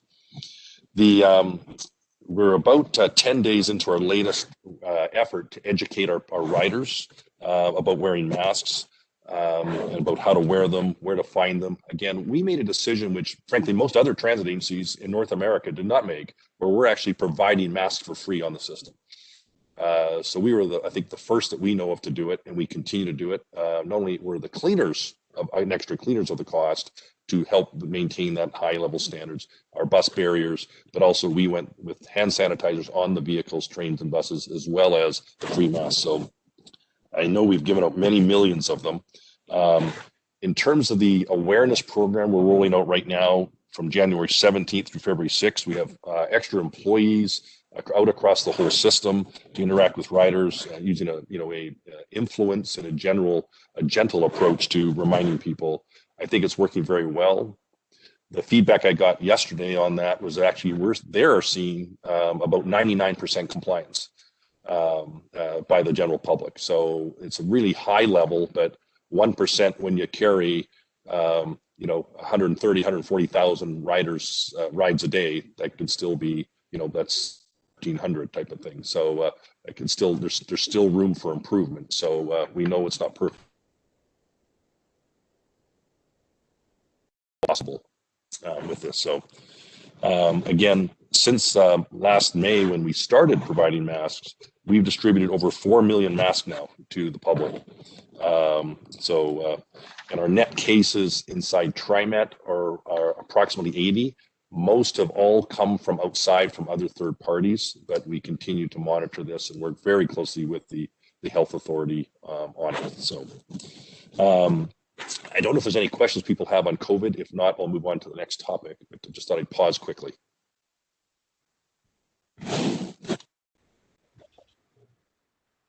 I see Keith. I see a couple of people raising their hands. Keith, and then Ozzy. Thank you. Yes, where exactly are we with the state as far as been declared that our workers, especially those that are interacting with the public on a daily basis, are going to be able to get vaccinated? You're muted. You're muted, Doug. I'm sorry. Thank you. So yes, that was, we had Dr. Vines literally with us last week. We fall into, as I indicated, category 1B. The vaccines we're targeting for was for February, but she's indicating now that is going to be delayed. We have met with the state officials at senior levels and to try and put our case forward on behalf not only of TriMet, but of course of the industry as essential workers. So we continue to push and try and match our readiness. So part of it was to show that we were ready and ready to go, our plans with them. When our time comes, that hopefully we can get ahead of others, frankly, as we try and promote our interests here. But Dr. Vines indicated, I think pretty clearly, because of the lack of supply nationally at the national level, we are going to be delayed not in February, but a month or months out, she thinks. So we're not giving up on this. We're going to continue to push and lobby our interest and cause for this. So. But we're ready when they are, as soon as we possibly can. So we have many employees also who work in Washington, who live in Washington State, but work here. So if others can get, and we encourage others that if you can get the vaccine from other locations from your own network, because some of our employees may be 65 and older, if you qualify there, not because of the essential worker status, please pursue any and all options available to you. And just keep us posted so we're not double tracking and tying up somebody else's slot. It may help somebody else health-wise that can get in to move us all through quickly. So again, it is going to be, we're not totally in control of when the bell rings for us to go. We own our readiness, and that's what we're really spending our time on right now. Thank you. Okay. I think there were some other questions. Director Gonzalez. Director Gonzalez. President Warner. General Manager Kelsey, I have a question about the communications going to the governor's office with regards to having our transit frontline staff and all of the other layers of designations made designated essential workers. I would, in the spirit of partnership, I'd love to ask you, how can we as board members support any efforts? How can our partners, the ATU, who truly are vested in safety as well, how can they support efforts to make sure that the message is getting to the right folks at the right time so that the governor can help support this effort? Well, firstly, I mean, the more the better, right? So I think from the ATU perspective, I know they are very active as well on this. So we're very much aligned on the outcome that's best for everybody. So all boats rise, right? If we can get to where we want to go. From the director level perspective, I would be happy to be delighted if we could draft a communique up for the directors, and maybe it can work offline, maybe yourself, Director Gonzalez, specifically on that. That would be, it all helps. So yes, we are working, letters have gone to the governor directly. Communication has gone directly to the key health advisors to the governor's office as well. So the more the merrier, you bet. Thank you. Certainly encourage that effort to be made, and I'd love to support any effort to have a letter drafted that the board can sign. Thank you. Thank you. And I see Director Way has actually electronically raised her hand, so please. Okay. Okay, I think I'm on. Yes, I just want to also echo Director Gonzalez's comments around how we as a board can be supportive, especially to our frontline workers, given the nature of the pandemic and, again, the uncertainty of all of the things associated with it. So I would also love to support a letter for our board to advocate. I also just want to thank a lot of the ATU members for just testifying today. I know we had a long public testimony session, but you know, for me personally, I came out of union organizing and then moved on to community organizing. So before I ever became a community organizer, I was a union organizer first. And so just really appreciate the work of just folks on the front lines who are, you know, literally trying to make a living with their profession. So I just wanted to make that comment for the record. And I do have a question for you, Doug, because I know that there were some folks who testified who said that we moved the restrictions from the 6 feet to the 3 feet in terms of distancing. And that sounds a little concerning. I don't know why we're, I guess, increasing the capacity of our passengers. Can you, is there a way that you can sort of explain that shift? Sure. No, I'd be happy to. Thank you, Director Way. So firstly, I think we look fundamentally, our ridership is down about 70%, 65 to 70%. So we're not carrying anything close to normal volumes, if you will, of our customers on a daily basis. As well, and most importantly, is we've also taken a number of steps working with the governor's office, and I'm going to get the date wrong, but let's call it, I think it was May 11th or May 14th of last year. The governor came out with, working with the Oregon Health Authority, they came out with a statewide update on the requirements for specifically around public transportation. And in it, it did move they did move from the 3 foot distancing to the broader distancing, the 6 foot plus distancing. So that is as per a regulation that the health authority put in place specifically for transit agencies in this state. So we are part of that. We put up signage, we put up, and also I think we're the only one in the state who also put up bus barriers. So giving a supplemental, not only for the health reasons, which was a real important cause, but also for the assaults you even heard about today earlier from one of the individuals. So so this was driven by the Oregon Health Authority and their standards at the state level to allow us to go because it was deemed to be safe. And in fact, if you look at our results overall of the 120,000 to 50,000, depending on what day it is, that we carry on boardings a day, and our net actual results, even Dr. Vines had commented that it was quite actually amazing, with 80 cases, most from outside for the agency. We don't want anyone to have one, but when we layer out the steps we've taken, plus the sanitizer, plus the free masks, we start to, the whole list of activities that we've done, plus the wands, plus the foggers we use with sort of launching each bus each morning at 99.9% disinfected. Those combined standards gave some pretty good confidence to the health authorities with limited exposure of that distance that it was within their definition of appropriateness. So it was actually driven by the health authority on the state level.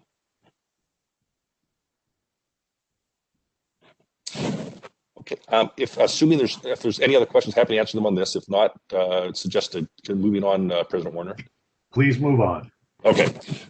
In terms of ridership, I think I just kind of referenced this for the month. Our decrease was about 59% from December of the previous year. The weekly bus was down 58%. Max was down in ridership at 61%.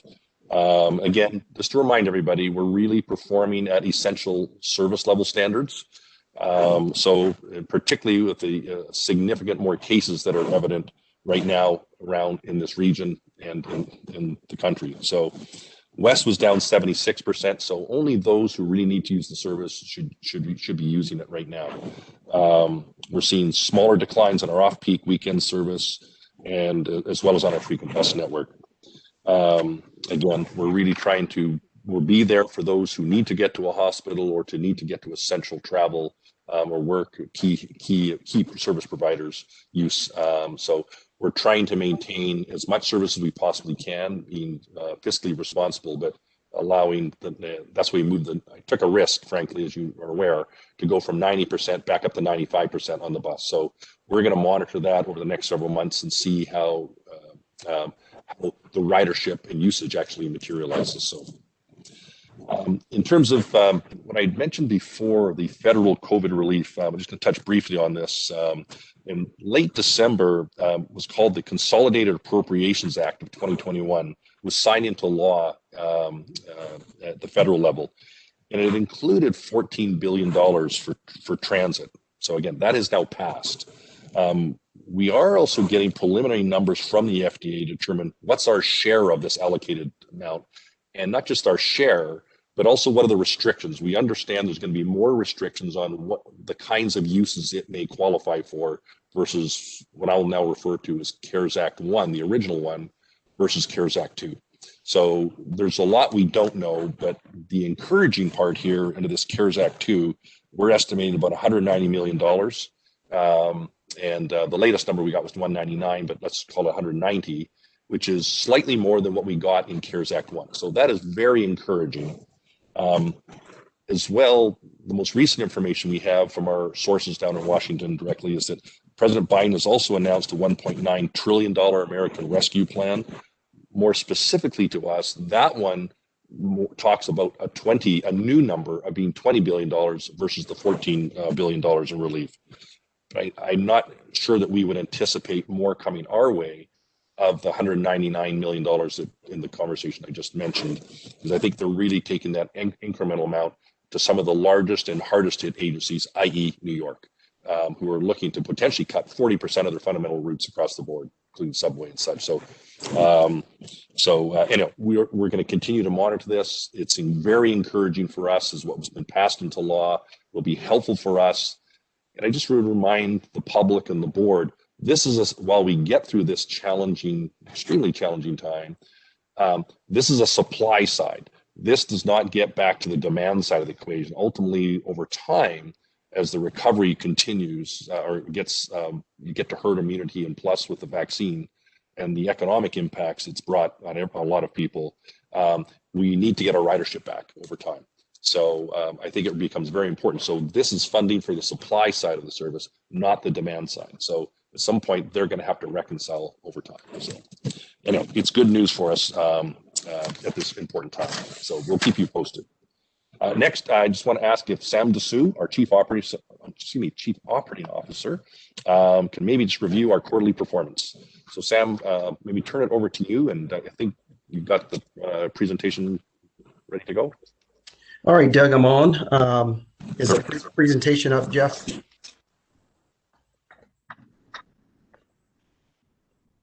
There we go, coming up right now. There we go. All right, good morning, President Warner and Board of Directors. I will be presenting to you today the third quarter 2020 system performance report highlights, and I am going to feature the months of July, August, and September 2020. I will also compare the third quarter of 2020 to the performance of the third quarter of 2019. There are several key highlights here for this report. First, our rail violations continue to decrease. Our bus collision rates is one of the lowest in the last 5 years. We will continue to maintain a safe operating environment for our employees and customers during the civil unrest that we dealt with during that time frame, and we rerouted our service around all of the civil unrests. Also during this time, we were dealing with the challenges of the wildfires and some of the worst air quality recorded in Oregon's history, along with the continuation of the COVID-19 pandemic for face masks and social distancing on our vehicles. Also, we had 80 employees that had to take time off to evacuate their families and their animals from the wildfires. I want to just pause and just tell you how we feel. We are very grateful that our employees continue to show up and carry out our mission. Next slide, Jeff. As you can see here, we had a 7.9 percentage point increase for bus on-time performance. The region was under Governor Brown's stay-at-home orders, and there was less traffic on the roads. We also had a slight on-time performance increase for Max, but essential stable. Next slide. Looking at our West on-time performance, we had a slight increase. Our West on-time performance has recovered nicely after the positive train control work was completed at the end of 2019. Next slide. Here, our fixed route bus complaints increased by 4.2 percentage points over 2019, the same quarter. But I want to just pause here and please remember what we were dealing with in the third quarter of 2020. We were dealing with COVID, we were dealing with the wildfires, we were dealing with the enforcement of masks, we were dealing with the social distancing piece of it, we were dealing with enforcing maximum social distancing on the vehicles. There was a lot of anxiety. We had conflicts. And lastly, we dealt with the civil unrest that was there. Another piece of our customer complaints as well is that the Steel Bridge project was going on for the entire month of August. So we had to reroute our service to complete that project. So we had 1,081 complaints from 6.2 million boardings. So when you compare that to third quarter 2019, we had 1,885 complaints from 14.3 million boardings. Next slide. Our Max light rail complaints have slightly increased due to the same things, the COVID-19, the enforcement of social distancing on vehicles, also the fires and Steel Bridge project of rerouting service during civil unrest.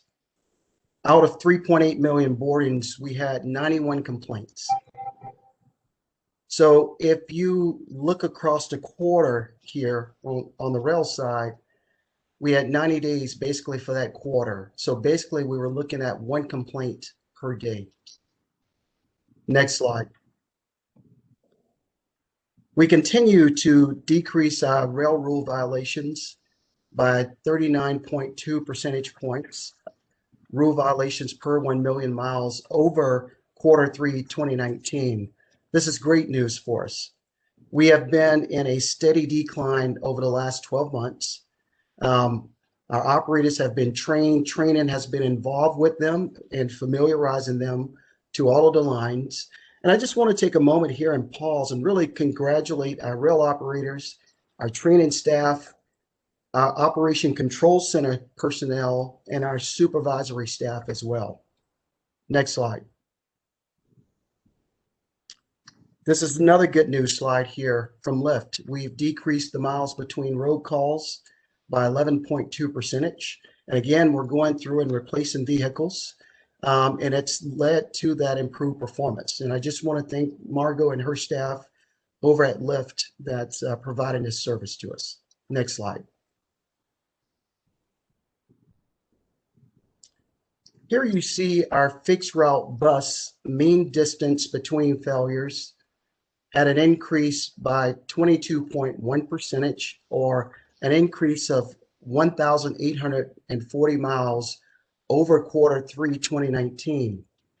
One of the things I want to just point out here is the average mean distance between failures between our peers is about 11,000 miles. So we are just slightly below, but we're working. Want to give credit here to our mechanics that keep our vehicles mechanically sound. Next slide. Our max mean distance between failures has a modest increase by 12.9 percentage points, or 1,400 miles. And again, this is due to a fewer failures in our Type 1 doors, which the Type 1 LRV vehicles are 34 years old. We have 26 of those vehicles, And in about 2 years, you'll start seeing us replace those type 1 LRVs. But again, more miles between failures mean a higher train reliability. Next slide.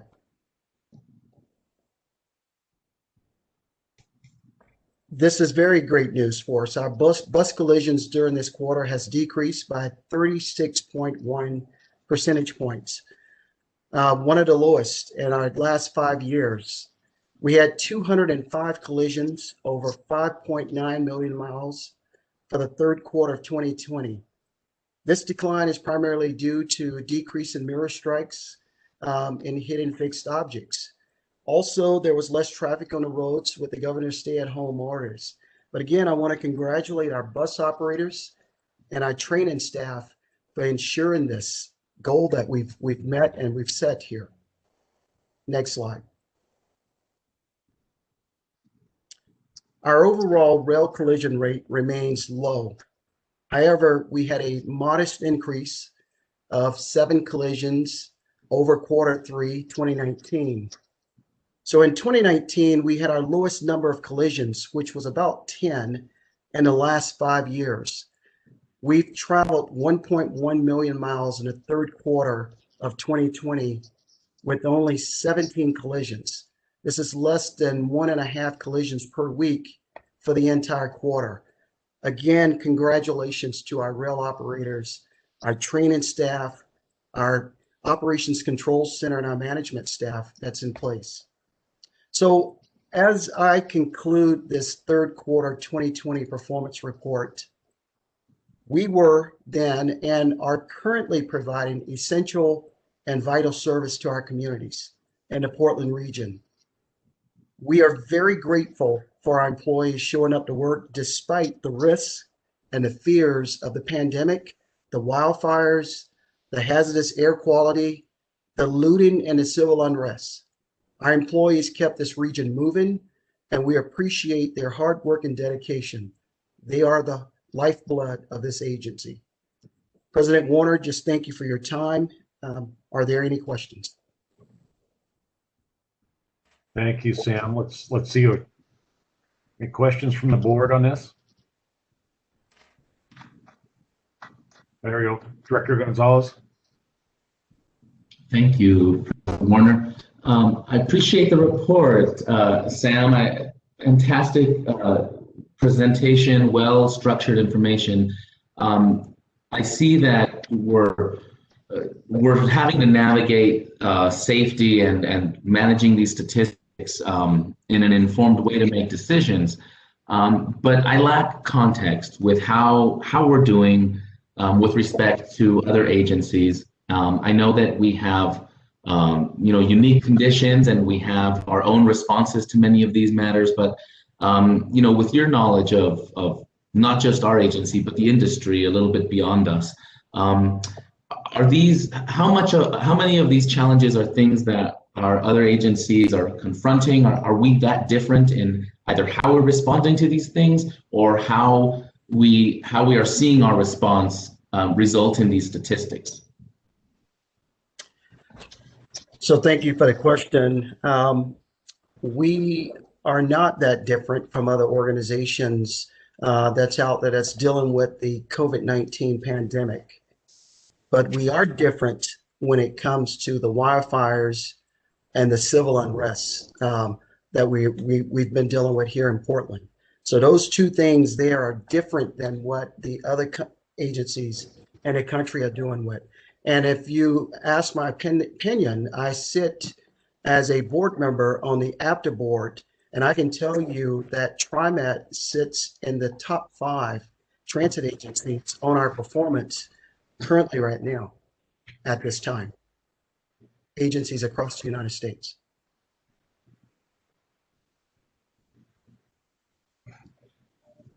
Thank you. Sam, thank you very much for all your work and everybody's work, as you said, from our frontline operators to trainers to supervisors to the maintenance team, who never gets the credit. Oftentimes they're behind the scenes, and they're very much part of the unsung heroes of the agency. So thanks, Sam, for your leadership on this. If there are no other questions, I'm just going to move on. I've got two other items, if I can. Oh, sorry. No, please move forward. Okay. I just want to also, next item, just to bring your attention to a change we made in our Lyft Paratransit reservation system. Just this month, January 1st, we reduced the amount of time allowed for advanced booking from 7 days to 3 days. We think a really positive step forward.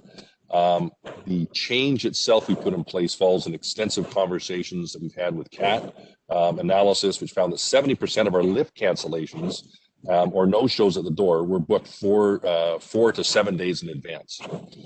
By reducing the reservation window here to 3 days, we feel we're able to really increase efficiency, reduce costs associated with the bookings that go unfulfilled. I really want to applaud Jan Campbell, who chairs CAT. I think everybody here knows her, for her help to make this happen. So thank you, Jan. We did vet, as I indicated, the plan and the whole implementation prior to implementing it with CAT, and in terms of understanding the intentions and the projected outcomes that we have. So I do want to, my hat's off to Margot Moore, the whole team, the IT teams involved in this, and the project team, on a really an innovative way to help actually better serve our customers. So there's less planning needed and more support to get us where we want to go to increase the service level. So I think it's a pretty exciting initiative for us, and we'll report back down the road as we see the results and ultimately what the customers, the people we carry, what their viewpoints are on this. So finally, last item up is I'm just going to call up Ellen Lato to briefly talk about the business plan for all the work that's gone into this. Everybody knows how much work does go into these, and the culmination of board's input over the few strategy sessions this last fall. And specifically would like to show appreciation to Director Simmons and Director Bauman for their help and advice behind the scenes to what you have here today, which will now move to the public consultation phase. So Ellen, over to you. Yeah, thank you, Doug. Thank you, board members. Just very brief update on the business plan. You should have received that draft business plan in your board materials. That will be going also up on TriMet.org at the business plan section in the next few hours, probably, if tomorrow at the latest, I believe. We are releasing that for public review starting today, obviously, and asking for comments by March 1st. And as you heard from one of the earlier reports, we've gone to TAC to discuss it initially, and we'll be entertaining any comments and questions after that. And I'm meeting with CAT coming up soon as well. And it's incorporated in our overall public outreach and engagement, which combines business plan and service planning and budget so that folks can get a more holistic view of the agency. You'll see as you work through this document, there are reflections of the obvious elements such as responding to COVID-19 and the economic related impacts. You'll also see reflections of the reimagined safety and security efforts, and some of the equity and inclusion efforts for our community and for our own TriMet team members that some of the board members have brought up at previous discussions and strategy sessions. And it includes the points of emphasis and strategic priorities that you all have already reviewed and provided input and editing for. So with that, I don't want to dive too deeply into it. The public comment period is open until March 1st, and I look forward to getting comments from any of you and anybody else who's listening. Thank you, Alan. And then just as a reminder, this will then come back to the board with updated what were the comments, and then to what degree were they factored into the business plan and the financial plan that should be going hand in hand with this. Yes, I'm sorry, Doug. I absolutely should have said that. We will be coming back to the March board meeting with what will have incorporated all of the comments in a final version at the same meeting at which you're seeing the draft budget, so that they're informing each other. Good. Any other comments, questions by the board at this time? I believe we're gonna have more than one opportunity to weigh into this. And obviously help guide our budget and our priorities for the next year. Thank you, Alan. Appreciate it. Ellen, thank you very much, Mr. Board President. With those eight items, that would conclude my report, unless there's any other questions individuals have from the board. Thank you very much. All right, now, how's the board feeling about a break? I know there's been at least 3 of us that have been sitting in this chair for about 3 hours now without a break. So how about a 10-minute break? All right, we'll come right back. Is 5 okay, or 10? 10 minutes? Let's do 10. 10-minute break, all right. So I'm going to go to the consent agenda, which is item number 3. And for those of you watching this for the first time, the items on the consent agenda are considered to be routine and may be approved by the board in one blanket motion. However, any board member may remove an item from the consent agenda for discussion or questions by requesting such action prior to the consideration of this portion of the agenda. So I'd point out that there's only 2 items on the consent agenda today. One is approval of the board meeting minutes for December 9, 2020. And the second is reading of ordinances by title only. So first off, is there anything that a board member would like to have removed? Hearing none, then there's a motion to approve the consent agenda. So move. This is Lori. Okay, is there a second? Keith. Second and Keith, all right. Any discussion? Hearing none, I'll call the question. All those in favor of the motion to approve the consent agenda, please signify by saying aye. Aye. Aye. Any opposed? Whoops. Any opposed? Any abstentions? Hearing none, the motion is approved unanimously. All right, let's move on then to the resolutions. The first resolution is resolution 21-01-49, which is adopting a general manager position description and informing the public of the general manager search committee and appointment procedure. And I think I'm going to kind of do the intros for this one, and then I'll turn it over to Director Baumann for further comments before I ask questions and then take an action hopefully. So with the departure of the general manager, Doug Kelsey, announcement in early March, with the departure of the general manager in early March because his contract expires then, the TriMet Board of Directors must begin the search and the hiring process for the next general manager. As I've stated before, selecting TriMet's general manager is the board's most important duty, and the board will lead and implement an open, transparent, and thoughtful search process that will be informed by feedback from the community and stakeholders. We heard from a number of folks this morning about just reiterating that, and I think the board is already committed to doing that. And with the board's guidance, TriMet staff will be developing public engagement opportunities for all over the next few weeks. And TriMet, I think, has demonstrated a strong history of inclusive community engagement. And I want to say, even with all the challenges posed by the pandemic and the social distancing, the agency will conduct extensive outreach and connect with riders, employees, stakeholders, and the public, just like we did in reimagining public safety in the latter part of last year. So there will soon be more details as the agency puts that overall outreach plan together. So with that, I'm going to go on to just say that leading this region's largest transit district is a monumental task, and to begin that process that will eventually lead to the selection of the agency's next general manager, the board must first approve the general manager's position description. This is a procedural step, but a necessary one and a vital one to inform and begin our recruitment and hiring efforts. The board began the discussion last week at our January 20th public working session to identify areas of consideration that board members felt necessary to help inform the job description based on the challenges and opportunities that now confront us all. And with the board's feedback and input, I believe we now have a very robust and comprehensive job description for the board to consider here this morning.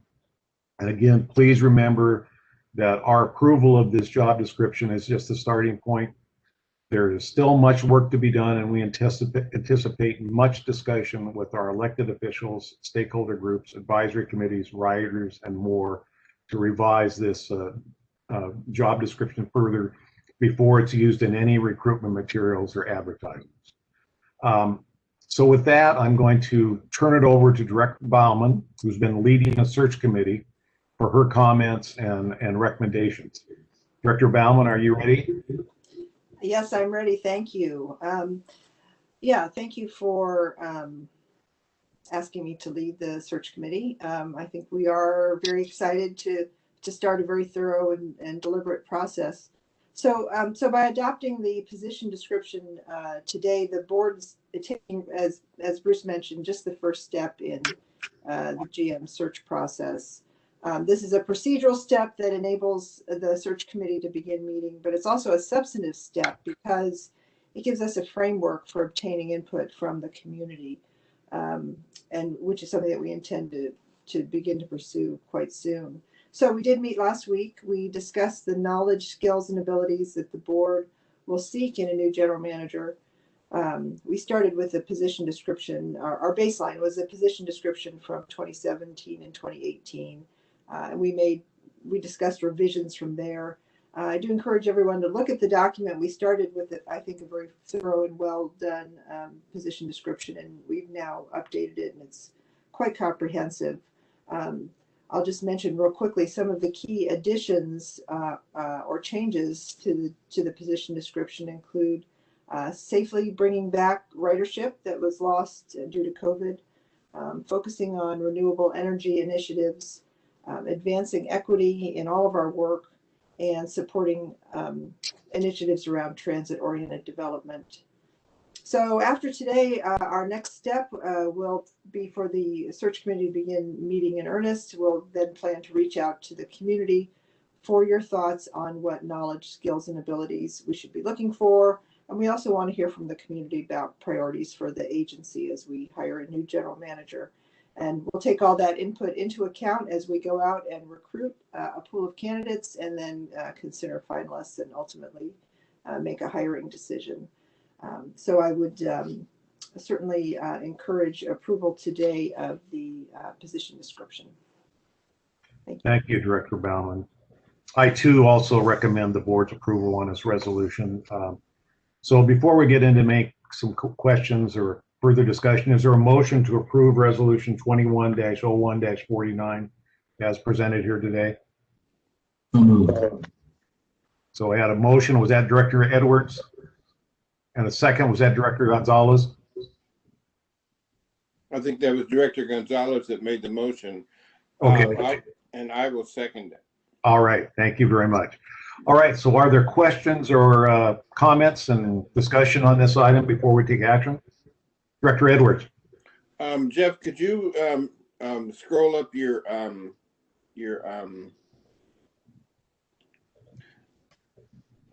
further, please, because my concerns are with the language of the actual resolution. And sometimes I get concerned because we'll have a discussion, but at the same time, the resolution doesn't really reflect the points that were brought out in the discussion. When we get down to therefore be resolved, and thank you, Jeff. When we get down to the therefore be it resolved, I'm concerned about the language that's not strong enough in regards to the community involvement. The language there just says that the board will including coordinating community feedback, and I just want to make it real clear that it needs to be. Our intent, I think, is a little bit stronger than the language states, as far as the community feedback and including the community in the process. Because to me, when you say you're coordinating community feedback is a lot different from including the community in the process, as so that they are a part of the process. I understand they're not going to make the final decision. The community gets that as well. But I think it should be more, a stronger language, or maybe worded differently, speaking about the inclusivity of the community's input. That's a good catch, Director Edwards. I agree with you on that. So would it be fair to say that, I don't want to wordsmith the resolution here, is that I'm looking at our general counsel. What I think you're saying is we want to have language that makes it clear that we want to not only outreach to our interest communities, the community out there, we want to involve them, and we want to work with them on an ongoing basis as we make the decision towards a new general manager, something like that. Is that what you're looking for? Yes. Could it say, how about including coordinating community engagement and feedback? Would that work? Yeah, I think but I didn't hear the word involvement in there, but maybe that's the word I'm looking for. Involvement instead of engagement, we could do including community involvement and feedback. Okay. Something like that. Director Gonzalez, did you have a suggestion? If I can only unmute myself. Oh, sorry. I can go after Ozzy. Okay, thanks. Thank you, Director White. I was going to suggest, for consideration, including ensuring meaningful community feedback. All good. I like that too. Director Way? Well, all those are also great words. I was going to suggest prioritizing the community feedback. So there's engagement, but, saying we are prioritizing this. Okay, so I think I've heard all of you, and if I wordsmithed it, how does this sound? Including ensuring and prioritizing meaningful community involvement and feedback. That includes everybody's comments. How does that sound? That's good. I see heads nodding. And so just procedurally, for directors, what you'd want to do is somebody would need to first make a motion to make that edit. So we'll table for a moment the motion that's pending on accepting the resolution. So let's table that, Kimberly. And we'll go back to asking, Board President Warner will ask the board if there's a motion to make this amendment to the resolution. If there's a second, you'll vote on that. Once that's passed, then you can go back to the original motion. So is there a motion for the friendly amendment language changes that were just discussed? I move, Mr. Chairman, I move to amend the motion with the suggested language of General Counsel. Good. Is there a second? I second that. All right. Is there any further discussion? Hearing none. Oh, sorry, Keith, did you have a question? No. Okay. Hearing none, then, all those in favor of the motion to amend the language in this resolution, please signify by saying aye. Aye. Aye. Aye. Any opposed? Any opposed? Any abstentions? Motion to amend the resolution is approved. Therefore, we can go back to the full motion for the resolution in and of itself. Is there any further discussion or comments? Yes, Director Edwards. Yes, I have another one. I'm concerned about the language again that talks about working with the search firm and TriMet staff on recruitment and narrowing the candidate pool for review by the board. I'm concerned because I know sometimes in the process of these recruitments, and when you hire someone as a consultant to help you find a pool of applicants, that oftentimes the consultant will get over their skis, if you will, and sometimes discourage folks, or may not bring all the applicants that that we need to see. In other words, sometimes the diversity is diminished because of the search firm that we have looking for our applicants. And I just want some assurances that in that language that we're going to make sure that we get everyone. I don't want them excluding someone because they don't feel that they're maybe capable or they're not an appropriate applicant, and that might be our best applicant. Oh, okay, I think nobody would disagree with your assessment there. The question is, do we need to change the language to make it more clear that we're just get rid of the word narrowing and bringing forward a candidate pool for the review by the board? Yes, that would work for me. Ms. General Counsel, you okay with that change? Again, you're going to need to do the two-step process that we've talked about. I don't know if that. I'm sorry, General Counsel, I'm going to ask you to wordsmith that again for us. And let me think about that, because I do think that the search committee's function is to look at all qualified candidates and determine, from those qualified candidates, who should come forward for the whole board to meet. And so that is going to be one of their functions. Is they're not going to bring forward a candidate pool of 30 for the whole board. That defeats the purpose of the search committee. So now he's making reference to the search firm. So working with the search firm and TriMet staff on recruit, well, that's actually that's about what the search committee is doing. So maybe you say working with the search firm. Got it. Yeah. Yeah. Let's see. If I may, Mr. Chairman. Yes. Yeah, my concern is, like I say, and a candidate A may be the best candidate. That might be the candidate that we would naturally end up with. I don't want candidate A to be excluded for some reason. In other words, if they bring, I want to see everyone that applies, so that we can also, and not necessarily to second guess them, but at the same time to make sure that we have all the best candidates that we have for this position. This is an important decision, and I don't want someone eliminated because the search firm felt that they weren't the person that we needed. Yeah, I think the language, now I'm understanding the issue here, because I think what this is saying is the search firm is going to work, or the search committee will work with the search firm, TriMet staff, and everybody else on the candidate pool.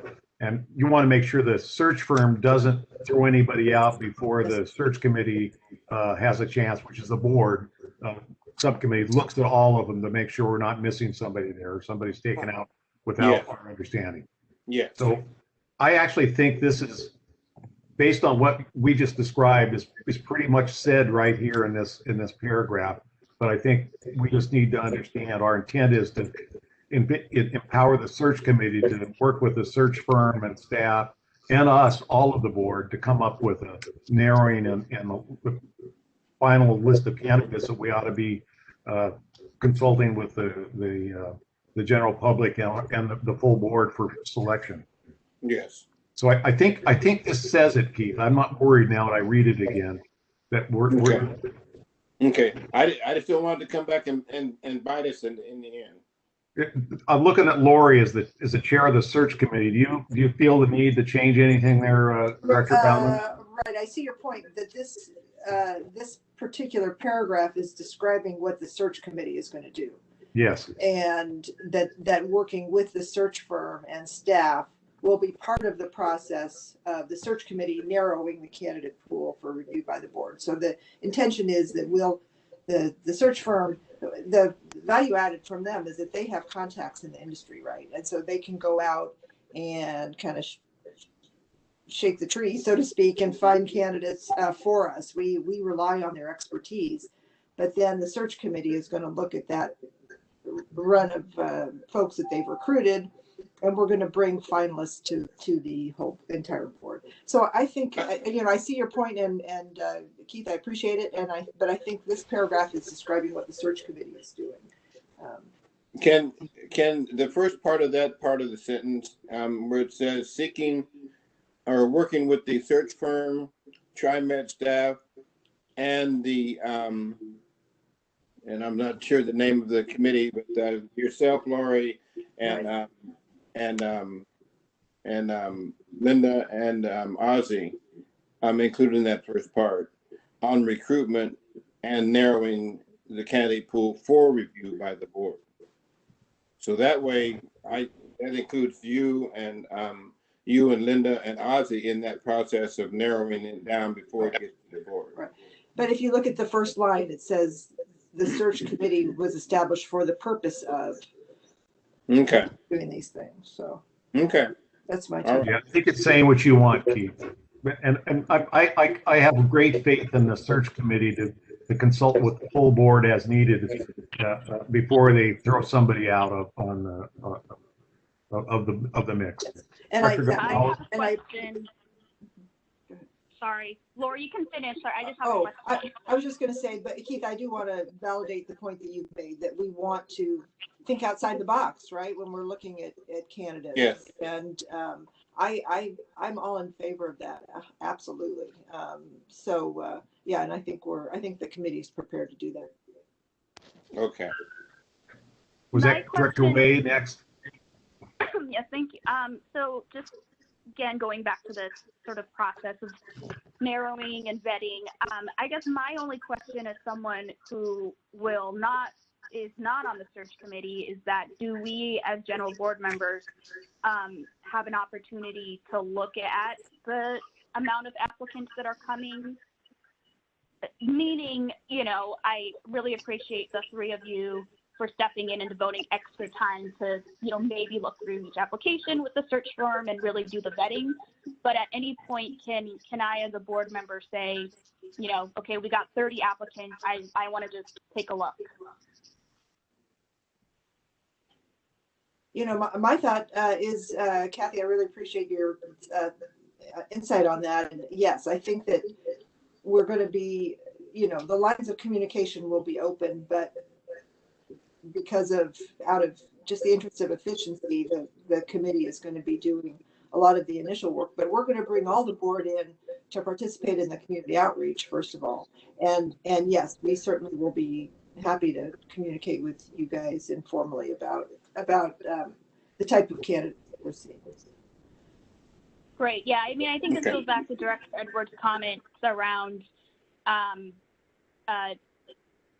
the qualifications, right, that we're trying to seek. And again, I mean, I appreciate the extra time that the three of you are doing to really do a little bit more of that fine tooth combing, if you will. But I think for me as a board member, I would like to know, in general, how many people applied, from where, do we have any internal candidates? And I would like to see just sort of an applicant pool. I don't have to make the detailed decisions of who gets to advance. That's your job as the committee. But as a board member, I would like to see just the general responses that we're getting, either nationally or internationally for the search. I think what you're hearing is that you have that authority and right, and you will get that opportunity. Ozzy has his hand. Director Gonzalez. Thank you, President Warner. I simply wanted to add that, one of the first things we will be discussing as we move into the search committee space will be how to have regular communication to the board. From my personal, though we haven't yet met, we haven't really structured that. From my personal perspective, the timeline for this isn't going to be long, and there's going to be a lot of activity happening month to month. So I would imagine we will be having some regular reporting method that goes to the board, and in all likelihood, it's going to be more frequent than monthly. But we haven't really detailed what that looks like. We know that wanting to have some regular communication to the board just on activity, what we've accomplished, what's happening next, is one way for board members to be able to tap into any part of that process and ask further details. I think that's I think the premise we're operating under now. What that will look like is what we've got to discuss next. And the other thing I wanted to add is, with regards to the search firm, it's been very clear in the proposal, in the RFP stage, in the procurement phase, to the vet community that we're looking for a search firm vendor that has a history of being able to bring diverse candidates to a search process, and that has a history of engaging with a diverse community in the search process. So we consider it baked into the expectation that search firms are going to be able to deliver on those things. So those are the things that we're building into it with hopes that that's where we get to yield a diverse pool of candidates. So we look forward to all of that. I just wanted to emphasize that those things are definitely top of mind already, both the diverse pool of candidates and the regular intervals of communication with the board. So we're getting into the how that's going to look, I think, as we move forward. Director Simmons, did you want to interject something? I took my hand down. Okay.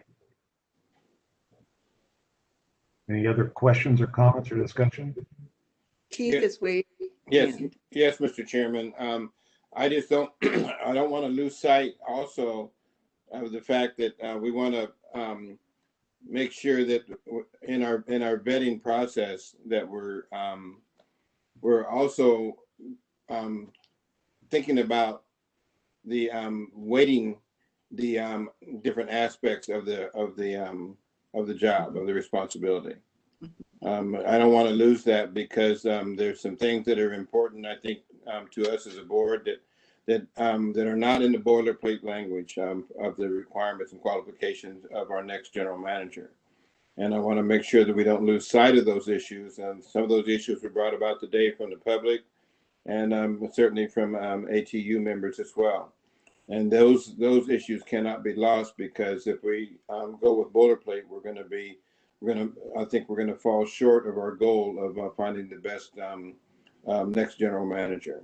And so I just want to make sure that those issues are raised and they have some weight because they are very valuable in our selection process. And when I say that, I'm talking about collaboration of labor management issues and having some kind of history and successful history and background in that, and also of our the diversity, inclusion, and equity implicit bias training program that has to be implemented throughout TriMet.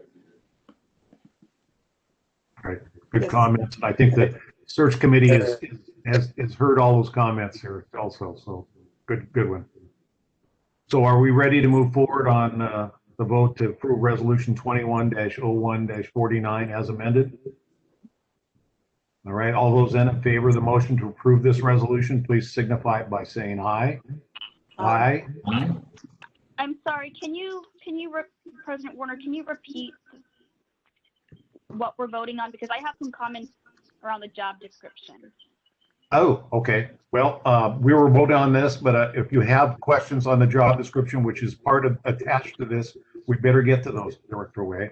So before we take action, if we want to make changes there, please proceed. Go, maybe get down to that right position and then maybe red line copy so we see where that your changes may want to be made or questions answered. Yes, thank you. So I took a look at this, the drafted job description, Exhibit B, and there were just two things that I wanted to bring up, which hopefully can be friendly amendments to the board. So under prerequisites, I would love to see a statement. Thank you for scrolling down on the screen, but I would love to see the top of page 4. Also just lived experience with public transit. I know that the last sentence in the first paragraph says recent experience in the public or private transportation industry, coupled, etc. But I think also, and I mentioned this at the work session last week, I think having a lived experience adds a lot of value to this position. And I wanted to have that included in this draft, but I didn't see it, so I wanted to raise it again. So you'd like to have in the first paragraph there a reference to experience in transit industry, is what I'm hearing? Well, it's after, so it's, so just wordsmithing a little bit here. Recent experience in the public or private transportation industry, lived experience, right, with public transit, which is different from just having experience in the industry. So a user of transit services. I'm sorry. You're saying you want a transit rider? Is that what you're saying? Somebody's had transit experience using transit? Yes. Okay. Yes, someone who has been transit dependent. I think we have heard from, some portions of the community that that is something that we should be prioritizing in the next business plan as well. It's not just choice riders, but transit dependent riders. And how are we as an agency also going to continue to equitably serve folks who are transit dependent? So I think we should include that in terms of this is also something highly valuable that the board, and speaking with one voice, would like to see. Now, whether or not that person is transit dependent, that's fine, but I think this is going to be a public document that gets hopefully widely distributed. So I would just like to incorporate that value in there. Can I make a suggestion then in that Please. that longer paragraph on page 4, after the word second to the last line after transportation industry, add and experience as a transit rider, comma.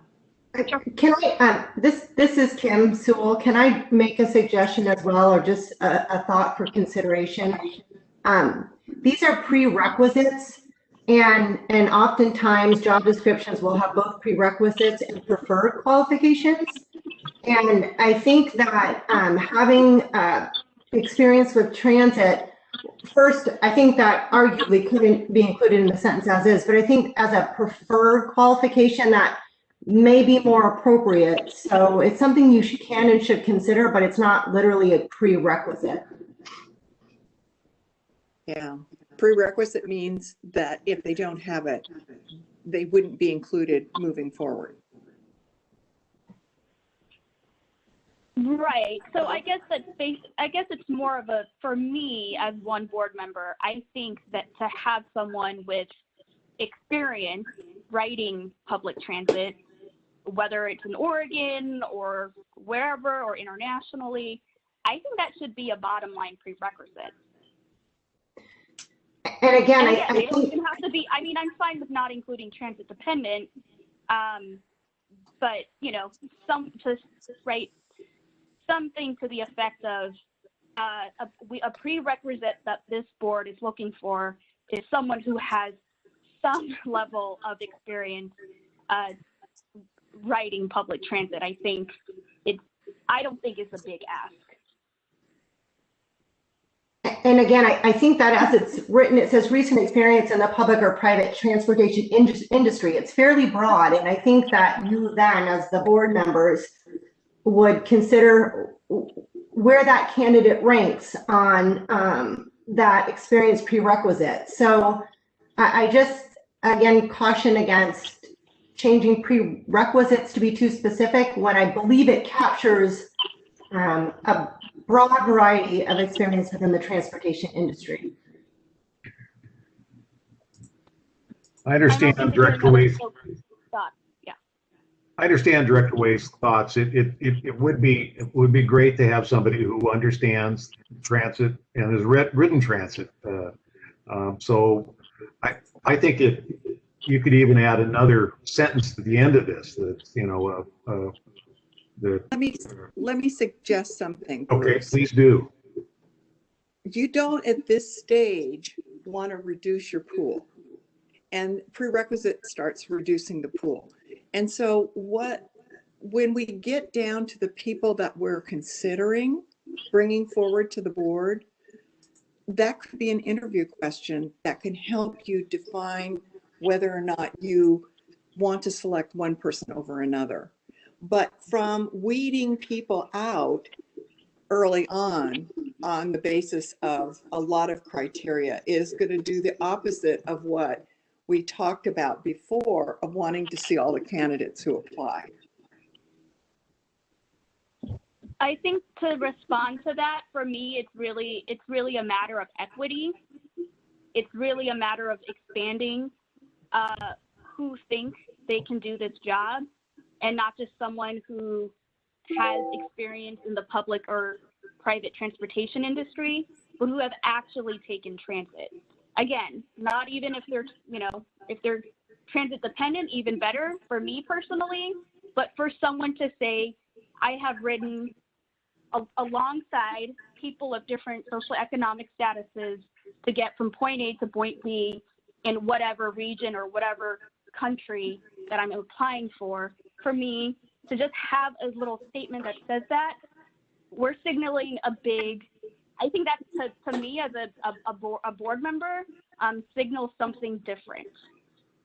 Can I think Director Simmons articulated it better than I did, and so I'll borrow her phrasing.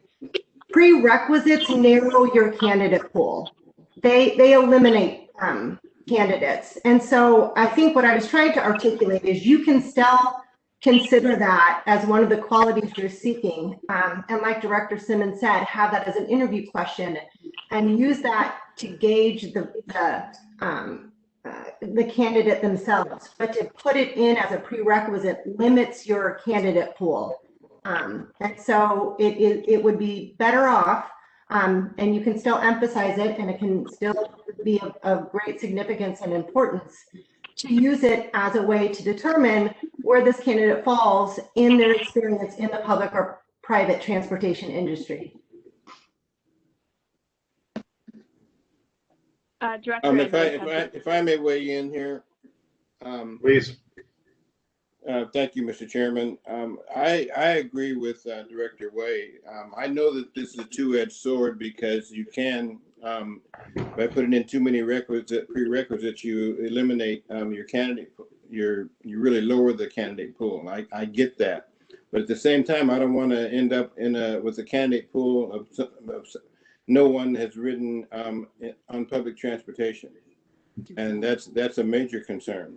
And so I think that language needs to be added in there in order to be real clear that we want someone that has a lived experience, not that they just rode when they were 10 years old or they haven't ridden public transportation in the last 15 or 20 years except on rare occasions. I think that's important because that lived experience is something that they'll bring to the table in their employment with TriMet. Keith, you know, I understand. I understand, and this is Linda, and I happen to agree with wanting somebody who has lived public transportation experience. I cannot, in my mind, even think of a candidate who would apply for this position who's actually worked in public transportation that's never been on the system. So I think it's a moot point. It's valid in terms of what we want, but I don't know that it belongs here. I don't want to dismiss your concern, but I think you'll get what you want by looking for it later. I think it needs to come earlier in the process because, like I say, if you get down to the end and you're going to say, okay, have you ridden on public transportation on a regular basis in the past 10 years? Well, no. And then you go to another. We won't get to the end. You will find this out much earlier than getting to the final three candidates. Okay. All right. I think we're all agreeing with the desires of having somebody who has transit experience, and transit experience as a rider is extremely valuable. And I look at that whole last sentence of that first paragraph there is really just something that's saying these are highly valuable. They're not really saying these are all prerequisites. The prerequisites are above and below it.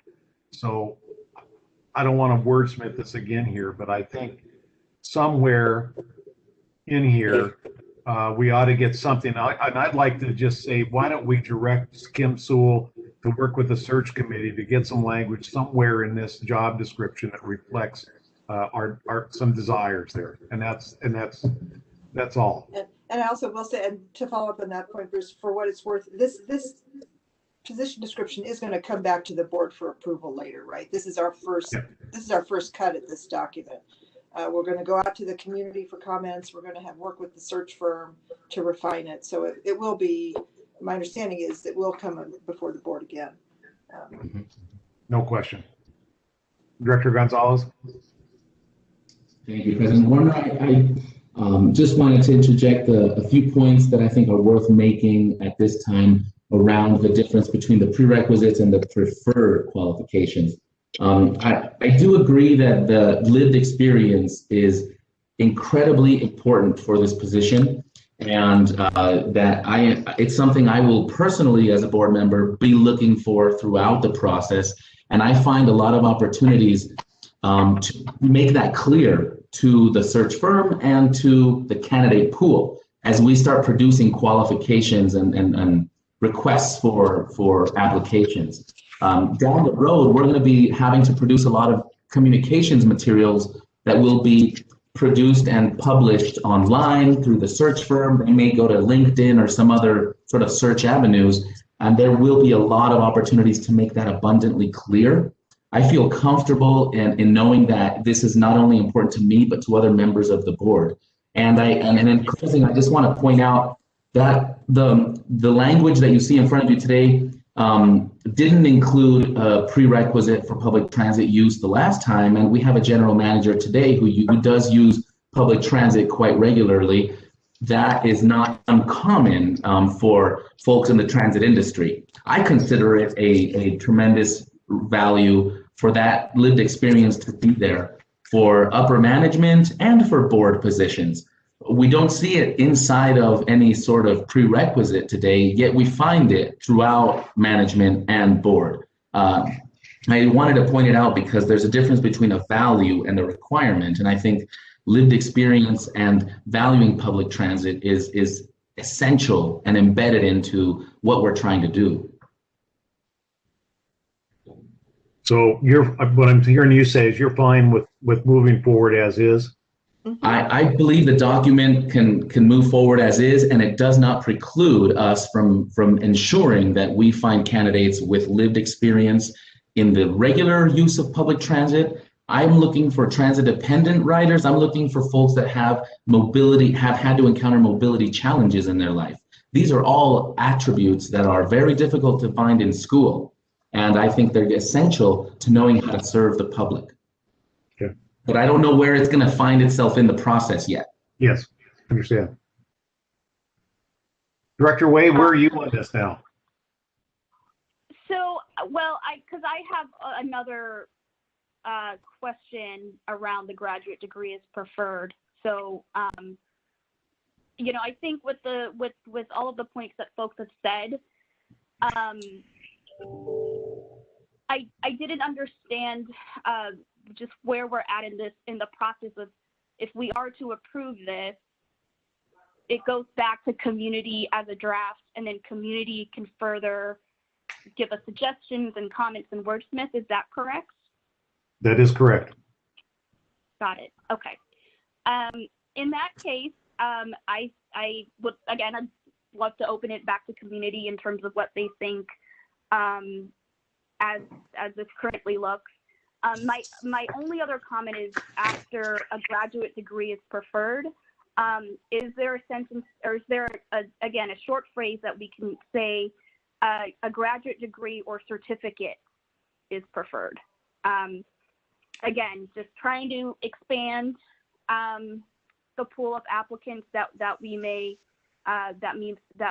want to get. I know that, you know, there might be some folks who have experience, but they just don't have a graduate degree, but they have certificates that would suffice.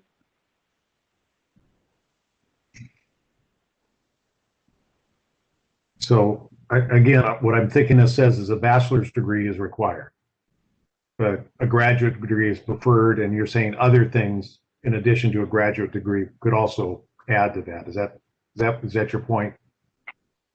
Right, a graduate degree or you know, I mean, executive certificate programs, right? There's I think if we're aiming for graduate degree is preferred, I would like us to also consider and or certificate. Because again, I think sometimes for folks going from a bachelor's to a graduate degree is, it could be a difficult step. I see Director Gonzalez raising his hand. Thank you, President Warner. I fully agree with Director Y. Actually, in this circumstance, we're doing the opposite of narrowing the pool. We're expanding the pool. Since we're talking about preferred, I believe saying a graduate degree or postgraduate education is preferred. That allows people a broader canvas of what they did to further themselves beyond the bachelor's degree. I see that as language that could help us open the pool up a little bit better, and frankly may help many candidates feel like they can actually have a shot at this. Whereas the graduate degree is preferred might not do that in the same way. I think that's a valid language to add. So Ozzy, what you're saying is a graduate degree or evidence of post baccalaureate degree or postgraduate degree is preferred. See, I like that better than certificate. Coming from a community college, we offer all kinds of certificates. And I think for a position at this level, we at least need a bachelor's degree. But it could be that they've had, as you've said, some postgraduate training that didn't result in a degree that would be of value. Kim, are you okay with making changes like that? Yes, that something like that is easy. And again, I think it was anticipated in any event, because as we've noted, this is expected to receive some comment from other folks and community partners and the public, and that there would be an anticipation that there might be some additions. So I don't think anything we've discussed isn't already in there or couldn't be accomplished. So I'm comfortable with the language that you've suggested, Ozzy and Linda, on this one. Anything else you've got in there, Director Way? I want to make sure I've got all of the issues you want to address here. So do we need to make another motion to change the job description to reflect the language that Director Simmons and Director Ozzy just suggested?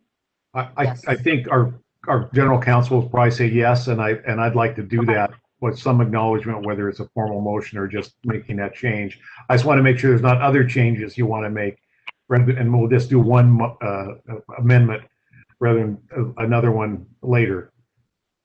That's all I have, and I just also want to state that, again, I had offered pretty substantial feedback in terms of what I was looking for in the job description last week in the public work session, and those things did not get reflected in this document, nor did I get a follow-up to take a look at this draft.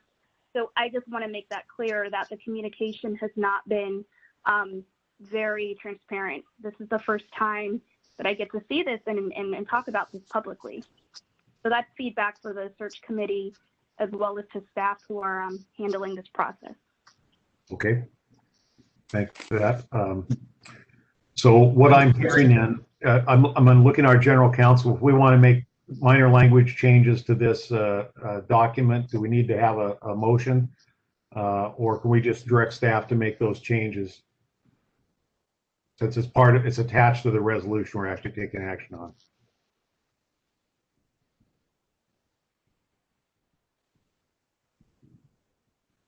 If I may, Mr. Chairman. Please. As I understand it, this resolution is not written in stone. This is a living document, and we'll be able to make modifications to it going forward. You're talking about the position description, job description. Yeah. Yes. Yes, that's indeed the case. The resolution would be something we would actually take action on, memorialize what we have in front of us. Yes. So, Okay. so I was asking Shelley if we need to actually amend the position description formally as a board, or if we can just direct staff to make those changes that were discussed today. Is Shelley still here? She said enough with the board today. Well, I'll tell you what, I'm going to make a decision, and what I'm hearing is I want to see the changes get made to the graduate degree, preferred to say graduate degree or other postgraduate training and certificates, whatever the language is, be put into the position description. And I'm just going to ask, is the board okay with that change? Yes. Yeah. Okay. Then I'm ready to move forward on the actual resolution. Is based on this now, is there? Nope, I see Director Gonzalez. Please. Thank you. President Warner, I just want to respond to Director Y's comment. I'm a little concerned that Director Y has, it sounds like some outstanding feedback that did not get addressed in the document. We did have a lot of feedback come from a lot of different sources, and our great liaison, Kim Sewell, did a great job of shepherding all those comments and embedding them into the document. So I'm very curious, before we go forward, is there specifically something that Director Y has brought to the table that is not addressed here that she feels, that Director Y that feels needs to be addressed here and now? Well, if I may, excuse me, Director Y, if I may, there's some things that I think that I've raised that aren't all addressed here as well. And so, but you know, like I say, that's the reason. As long as I know this is a living document, I'm good with it, because there's some changes I'd like to see down the road. Well, this is a draft that actually allows us to move forward. So, and you will have an opportunity to give feedback many times and through the community's feedback on it. I mean, there's going to be a lot of opportunities, as well as the executive search firm will have feedback on it. So I think today it reflects a certain point at the very early stages, and to call this a preliminary job description in order so we can launch the public part and launch the work with the executive search firm. So thank you, Linda. I think to respond back to Director Gonzalez's point, yes, I mean, I think we spent, 2.5, 3 hours last week talking about this particular job description, and there were a couple of things that I had referenced, including the lived experience, my preference of someone who has a background in public health, or just, again, someone who sort of brings that expertise of someone who can manage COVID and the pandemic. And then I also brought up someone who, echoing Director Edwards' point at the last public board meeting, has strong labor relations. So those were all the things that I had publicly said, and I apologize if I didn't, write that in an email and send it to whoever I needed to send. But so to respond back to Director Gonzalez, I had mentioned all of those four things in that public work session. And, again, to not see sort of that lived experience piece for me, or not have that as being addressed, that was why I wanted to address that today publicly. Does that help you? Understood. Thank you, Director Y. That helps clarify quite a bit. Yes, I was concerned about the sense that you may not feel you were heard. We do have the recording of the public record. We were present at the meeting. I do recall all the comments, and we have the availability to go back and look for what was communicated in that meeting.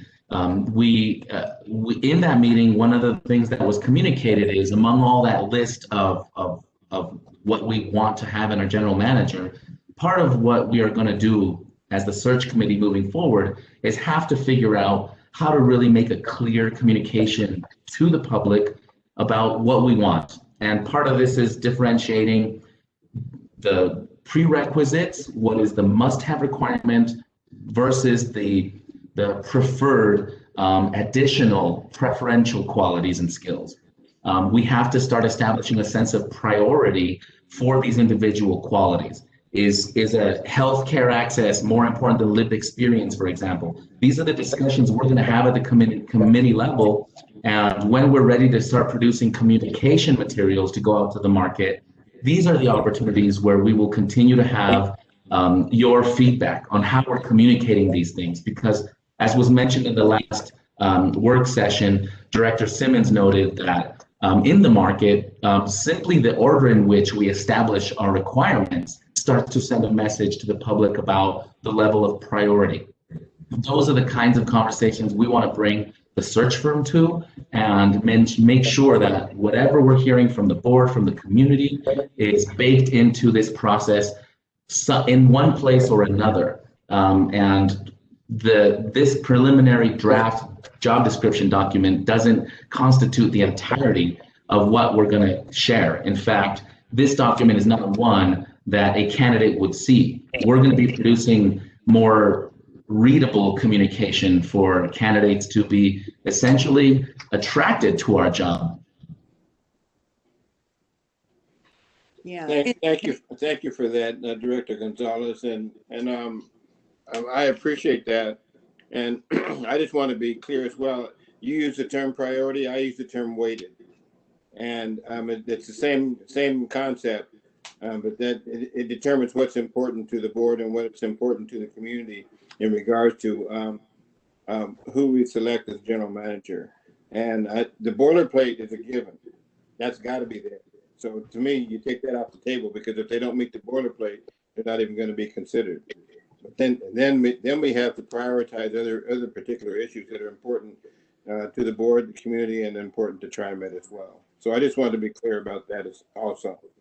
Well, and something else, Kathy, Director Way, I made a list during the meeting of everything we heard from everyone, and then cross-referenced it with the edits that were made. And I felt the spirit, even words that I said weren't in there the way I said it, but the essence of it was there. And I looked at your comments and I felt the essence of what you were asking for, if not, we didn't use those specific words, were reflected in terms of the essential functions of this particular position. So, I could say that, gee, my stuff wasn't reflected the way I said it, but yet, as I look at the document, the essence of what I wanted to convey was there. So that's what I would ask you to do too. And if it's not, then bring it forward on a later edition of this before it actually becomes the approved version. Yes, and thank you, Linda, for saying that. I think for me, words matter more than essence. I think the words of what we're saying to the public as a board member, again, for me as someone who have not always been traditionally invited or included in decision making, words do matter, and how we use those words in any type of public outreach or recruitment to find the next leader to head our agency absolutely matters. So again, while the essence or the flavor or the whatever might be there, what I want to say is that I think words do matter, and specific words matter to specific communities. Okay. Thank you. And what I want to do is get action on this draft, which I consider still a draft job description. So we get this posted out there and get something for people to look at and start giving us input. And it's a document we can take out and work on draft 2, 3, or whatever it is before we get ready to publish and do the formal recruitment process. So I think I looked at this and I thought most everything that we discussed was incorporated there and felt very good about what the staff had done. But it's definitely not perfect, and I think we've identified a couple areas there. So move the question. I'd like to move. Excuse me. Move the question. Okay. So I'd like to call the question then. All those in favor of the motion to approve Resolution 21-01-49 as amended, please signify by saying aye. Aye. Aye. Any opposed? Any abstentions? Hearing none, the motion is approved unanimously. Thank you very much, Mr. Edwards, for helping move us along there. And again, this is a very valuable discussion. I found this very interesting, and I think, you know, we're going to ask for everything, and hopefully that's what we're going to get when we get down to the bottom of this. So thank you. With that, then I'm going to move on to Resolution 21-01-50, which is adopting the TriMet pedestrian plan. Mr. General Manager, are you kicking this one off? I am. Yes. Thank you very much, Mr. Board President, members of the board. The resolution before you now is to request adoption of TriMet's pedestrian plan. It's really a framework for making access to transit safer and more convenient. 86% of TriMet's riders say they walk to a transit stop or station before they actually step on board using our rolling services of trains and buses. Again, working from a broad community outreach, including an online house, and a survey, which were completed by over 1,300 participants, TriMet developed the pedestrian plan you see in front of you. It's intended to serve as a guide for us as we work with the jurisdictional partners in the future, because you can't do anything by yourself, to encourage pedestrian investments and improvements throughout our Tangic district, such as sidewalk infills, better lighting, safer crossings, etc. I deeply believe, and I've said this to Jan Campbell and to the CAT committee in the past, I deeply believe this agency could be the first in the United States to get to 100% fully accessible transit system. I came from a transit system that did exactly that. This is absolutely possible, and I think this is a step to help encourage those investments and prioritizations that we've talked about earlier. This definitely promotes targeted investments, whether it be through STIF funding or other sources of funding, even some of our own capital and other upgrade funding we get from other partners, to improve our access for our most vulnerable riders and historically underserved communities. So there is no direct impact to the budget, fiscal budget, what you'll see come forward to you here in the next month or so ahead. And this was also developed, I want to give a lot of credit to ODOT, because it's through them that helped give us this grant to do this work. So we're happy to answer any questions. I think we've got Tom Mills and Yves Nylanders on if there's any technical questions. So your approval is recommended.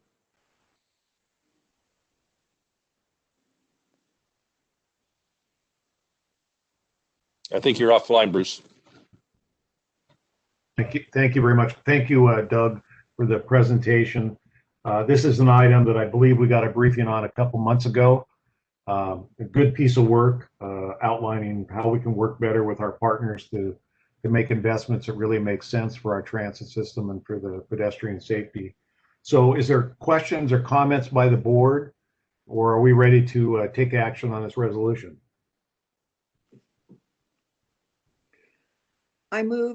This is Linda, I move that the resolution, that we approve the resolution. 21-01-0550. Thank you. Is there a second to that motion? This is Lori, second. All right. Now, further discussion or comments? Hearing none, then I'm going to call the question. All those in favor of the motion to approve resolution number 21-01-50, please signify by saying aye. Aye. Opposed? Any abstentions? Hearing none, the motion is approved unanimously. Thank you very much. All right, so now we're moving on to our ordinances. We have 3 ordinances to consider this morning. Or is it still morning? No, it's afternoon. So the first ordinance is Ordinance 360, which would establish Rosa Parks Transit Equity Day, which the board did request. It would be held on February 4th, which was Rosa Parks' birthday. And what a wonderful day to honor for her. For Rosa Parks Day, TriMet will not collect fares across the transit system, including on buses, MAX, West, and Lyft. This ordinance, if approved, revises the TriMet code to allow for suspension of fare collection on February 4th of this year and in the years ahead. This is a second reading of the ordinance, and I'm going to ask General Counsel Shelley Devine to read it by title only. Thank you, President Warner. Ordinance number 360 of the Tri-County Metropolitan Transportation District of Oregon, establishing Rosa Parks Day and revising TriMet Code Chapter 19. Thank you very much. So we did have our public hearing, required public hearing at our last meeting. So we're ready to move forward. Is there a motion to approve the ordinance before you? So moved. Is there a second? Second. I hear a motion and a second. Is there any discussion? Yeah, I simply wanted to. Go ahead, Director Gonzalez, I think. Go ahead. All right, thank you, Director President Warner, and I apologize to the board member. I might have jumped in front of there. Hard to see hands being raised. I just wanted to comment how thrilled I am that, you know, even in these times of the pandemic and in times of us having to really navigate tricky financial waters as an agency, that we still commit to recognizing this important day in the way that we are. If there is ever a moment to be a little bit financially reckless, I think this is exactly the kind of thing that sends the message to our community about what is important to us. This hits all the right notes, and I'm just proud to see the agency and the board continuing to commit to sending this message. Thank you. Director Edwards, you helped push this along. Do you have any comments? Yes, thank you, Mr. President.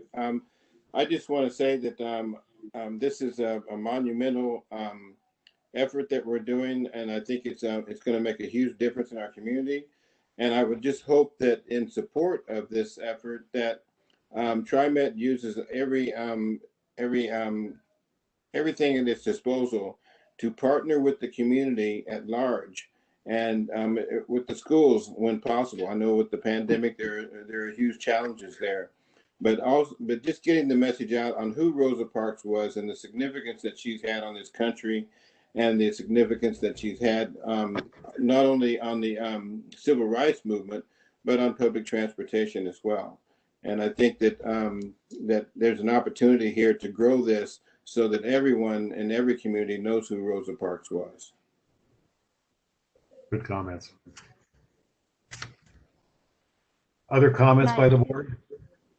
Yes, I'd just like to add what Director Edwards was saying in respect to the amazing Rosa Parks, who was not only a champion for civil rights, but also was a champion for gender equity. I do want to read something that I think a lot of folks may not know, but Rosa Parks started her early activism when she was 30 years old, which is also amazing as someone who is also in that age bracket.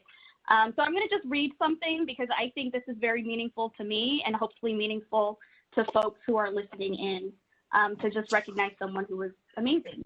So in December 1943, Parks became active in the civil rights movement, joined the Montgomery chapter of the NAACP, and was elected secretary at a time that was considered a woman's job. She later said, "I was the only woman there, and they needed a secretary, and I was too timid to say no." She continued as secretary until 1957. She worked for the local NAACP leader, Edgar Nixon, even though he maintained that women don't need to be nowhere but in the kitchen.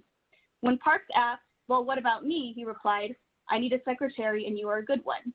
In 1944, in her capacity as secretary, she investigated the gang rape of Reese Taylor, a Black woman from Abbeville, Alabama. Parks and other civil rights activists organized the Committee for Equal Justice for Mrs. Reese Taylor, launching what the Chicago Defender called, quote, "the strongest campaign for equal justice to be seen in a decade," end quote. So I just wanted to offer that because she was a champion for many things.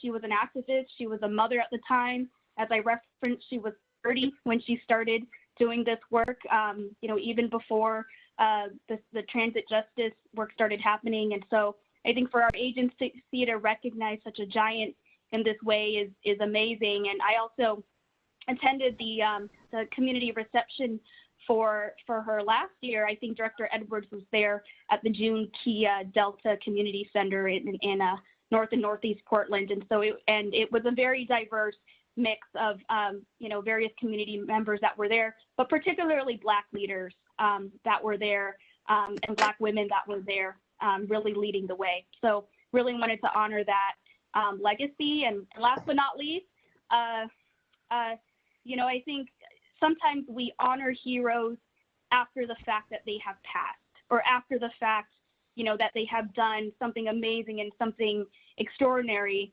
But for the most part, a lot of these heroes were not liked by the general public, and particularly not liked or welcomed by those systems that they were trying to challenge. So I just wanted to say that for any young person who, maybe wanting to follow the footsteps of someone like Rosa Parks, know that your voice and your activism is always, always welcomed. Thanks. Thank you. I see Doug Kelsey raising his hand. I did, yes. I just wanted to add, if I may, because of the initiative by the board here and its leadership, C-Tran and Portland Streetcar have elected also to join us this year in the offering free fares for the day. That's not a binding on them for the future, but it is something where it shows you the importance of our leadership here that others are acknowledging and participating. So thanks to Portland Streetcar and to C-Tran as well. So. Good. Well, I think all of the board is just pleased that this item's before us today, and we'll have an opportunity to have this celebration of Rosa Parks Day with public transit for every year on out. So I'm ready for us to call the question. Mr. Devine, would you mind calling a roll call vote on the motion to approve resolution number 360? I would be delighted to call the roll call, and I will start in honor of Director Edwards. Yes. And then Director Way. Director Way? She's muted, I think. Oh, sorry. Yes, enthusiastically, yes. I thought so. Director Simmons? Yes. Director Gonzalez? Director Gonzalez? Yes, super yes, yes. Director Bauman? Yes. And Director Warner? Enthusiastically, yes. All right. Ordinance So with that, 360 passes unanimously. thank you. All right. Thank you very much. Ordinance is adopted. Good one. All right. Well, let's move on to the next ordinance, which is ordinance number 361, which is amending chapter 14 of the TriMet code to revise the definition of net earnings from self-employment. And this is a second reading. And I think, as you all know, this is a procedural issue that every year comes back to TriMet to make sure we're in compliance with the IRS tax code. So I'm going to ask again General Counsel Shelley Devine to read this ordinance by title only.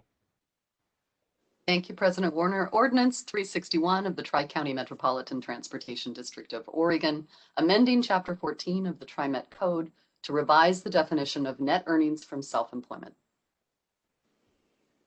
Great. So again, we did have time and had a public hearing at our last meeting on the first reading, so we can move forward today with adoption of this.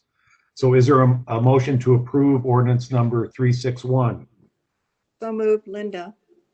Is there a second? Second, Keith. Okay. Is there any discussion or questions on this ordinance? I'm hearing none. So Ms. Devine, would you please do a roll call on the motion to approve ordinance 361? Yes, I'll begin with Director Bauman. Yes. And Director Gonzalez. Yes. Director Simmons. Yes. Director Edwards. Yes. Director Way, Yes. Director Warner. Yes. Ordinance 361 passes unanimously. All right, it is adopted. Thank you very much.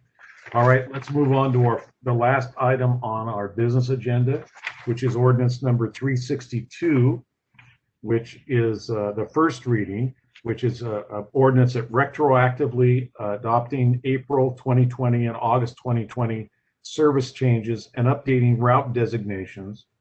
And again, there's a lot of information in our packet on this, but this is going to be our first reading of the ordinance, and I'm going to ask the general manager. First off, I think I want to ask Shelley Devine to read the ordinance by title only. Thank you, President Warner. Ordinance number 362 of the Tri-County Metropolitan Transportation District of Oregon, adopting retroactively April 2020 and August 2020 service changes and updating route designations. Right. Mr. General Manager, you have some comments on this before we open a public hearing? I do, yes. A couple comments, and I'm also going to ask Carl Green to do a brief presentation with us on the Title VI side. So just a little context here, if you can recall, almost a year ago now, because of COVID-19, when it hit us all, we had to reduce service very, very quickly. So this included about a 21% reduction in service in April due to the decreased ridership. And in August, also we returned to about 90% service levels of what it was before the pandemic. The reductions are projected to stay in place through fiscal 21, which runs through June 30th this year. So to give you a little context, so as you've indicated in the package, in Exhibit A of your board packet, all the details are there. So, and I'm just going to have Carl, if I may, and there he is. I can see him. Hi, Carl. If you could just, our administrator of Title VI and equity programs, to go over our Title VI analysis of these adjustments with you. Carl. Thank you, Doug. I also wanted to introduce Tom Mills, who will also be co-presenting with me today, and he'll actually kick off the presentation to get the board and folks on the call more acquainted with these service changes before we move into the Title VI analysis. Thank you, Carl. And Jeff, if you can you pull up the presentation, or do you need me to do that? I believe I have it. Let me. Okay. And I just want to say, I know that we're running very late, and so I will try to be very quick. Okay, thank you very much. Now, Jeff, I'm going to have to ask you to scroll, Jeff. So if we can scroll to the next slide. Thank you.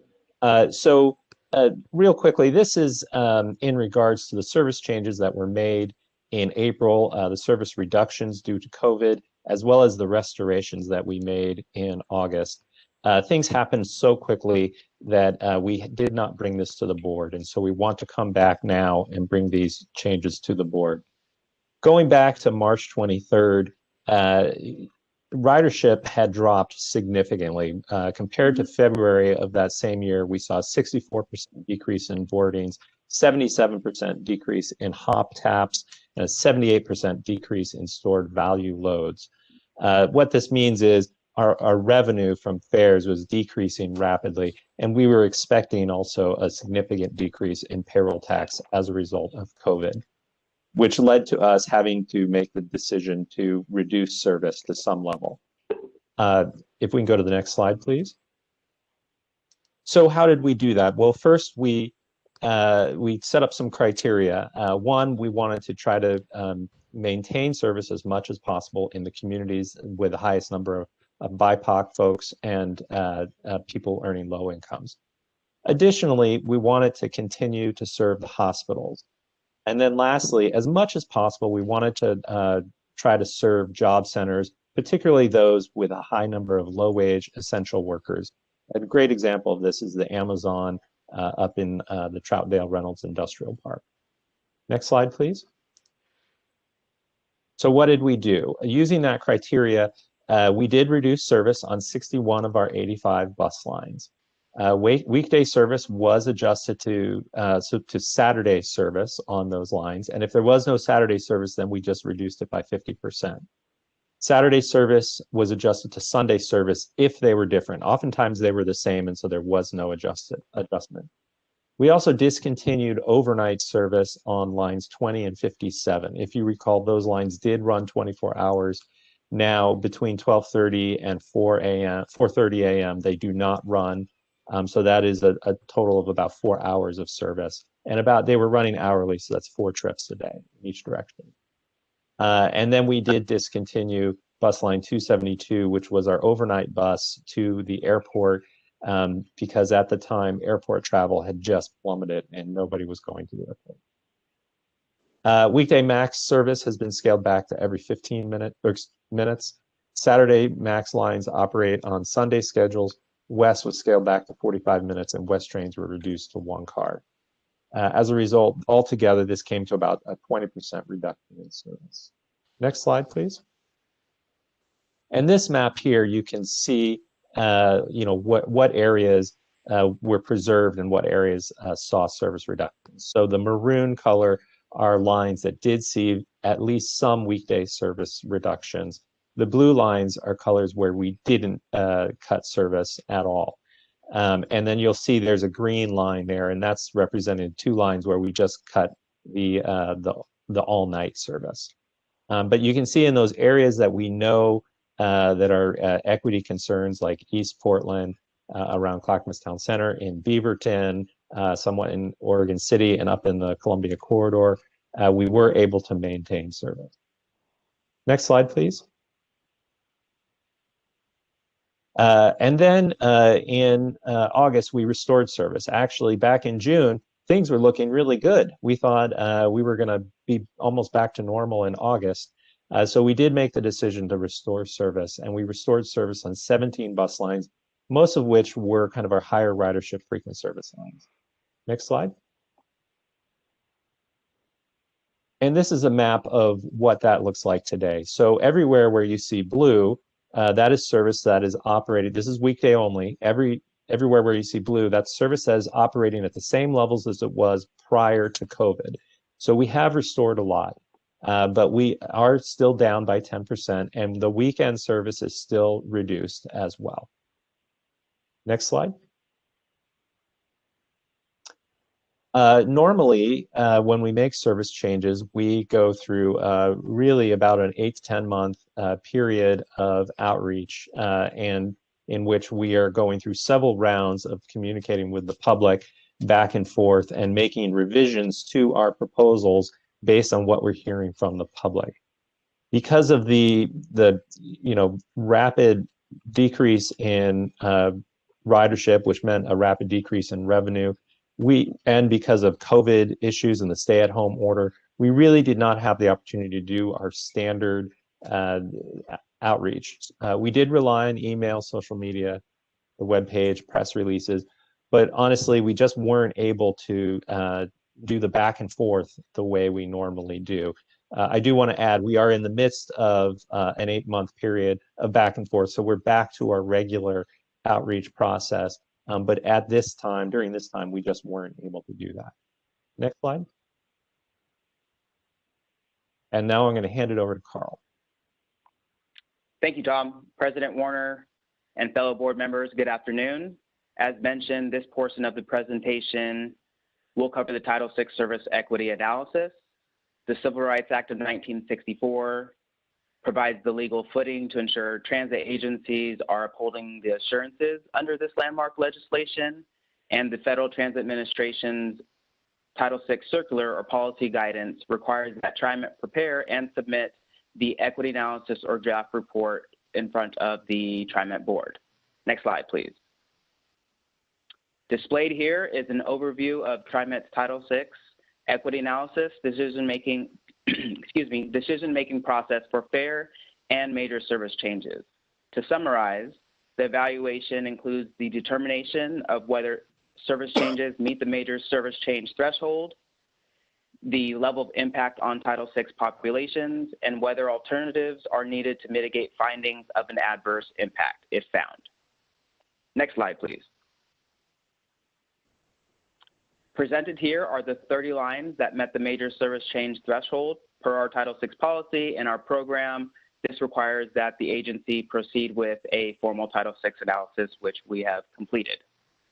And then the remaining 31 lines are minor service changes, which are not included in the analysis. Next slide. So evaluating the impacts for service changes are different for improvements or increases, service reductions, or other major service changes. All of the changes in this analysis are considered a major service reduction. So what this means is, in this case, we're examining who stands to benefit from the burdens, or is the burden of the reductions being distributed equitably. Next slide. So TriMet's disparate impact and disproportionate burden policies have established thresholds to evaluate those possible impacts at the line level and at the system level. And these policies provide the methodology and measures for the determination of potential adverse effects on Title VI populations resulting from these service changes. Next slide. So to give you an overview of testing for disparate impact on the single line, what we're looking at here is evaluating the service area population around each line separately, and then comparing them to the service district average for both minority and low-income population, which are known as you can see across the red dotted line, those are known as our thresholds.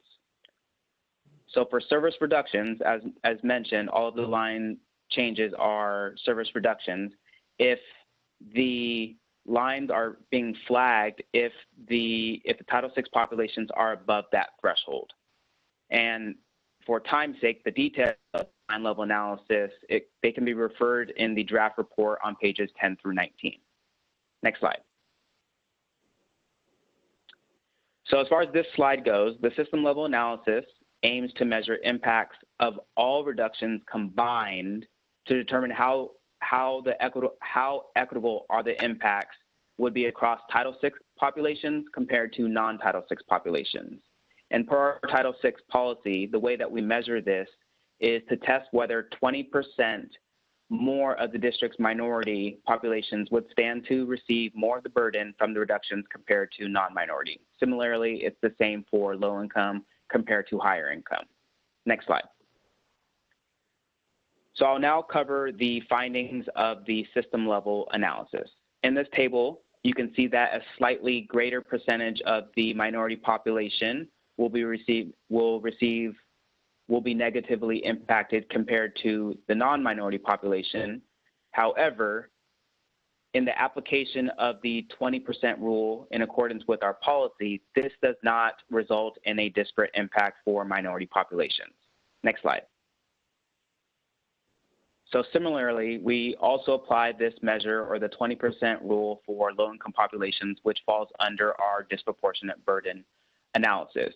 And similar to the previous slide, you can see that low-income populations are receiving a slightly greater percentage of the reduction and will be negatively impacted, but per our Title VI policy, it does not result in a disproportionate burden.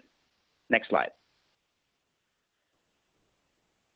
So as far as the conclusions of the service equity analysis, I wanted to make note that reducing service on these lines do not raise a high concern of inequitable distribution of burdens, given that, one, there is no system level disparate impact or disproportionate burden, and then two, 8 out of those 30 lines that met the major service change threshold are on lines and service areas where it's average or above the minority populations, and 14 out of the 30, so this is less than what is being received by the non-minority or higher income. So suffice to say, the distribution of the impacts are at the line level appear to be negative, but given our system level policy and the way that which we assess these impacts, there is no adverse impacts. So therefore, it does not require modification of the proposed changes. Next slide. So as far as next steps goes, today we're presenting as far as the first TriMet board reading and the public hearing. Second, February 12th, that's when we close the public comment on my Title VI analysis. And then lastly, we'll move forward with the with the second board reading where the board has been made aware and will consider and approve the Title VI analysis before the agency moves forward. So before I pass it back over to Tom, I would like to open up the floor if there's any questions from the board. Thank you, both of you. Tom, did you have any further comments before I got into board questions? I just have one more slide, but it's an add-on to this presentation. It's kind of an FYI, so it's not part of the ordinance. If we can do that real quick, if you'd like. Well, I'll just so Carl, when I look at this, you're going to be getting comments back by February 12th, and then we'll hear those comments and any changes or recommendations based on what you hear before we take action on this ordinance on February 24th. Is that what I hear? Your process? That's correct, President Warner. All right, thank you. Other comments or questions by the board, maybe right now, and then we'll get right back to you, Tom.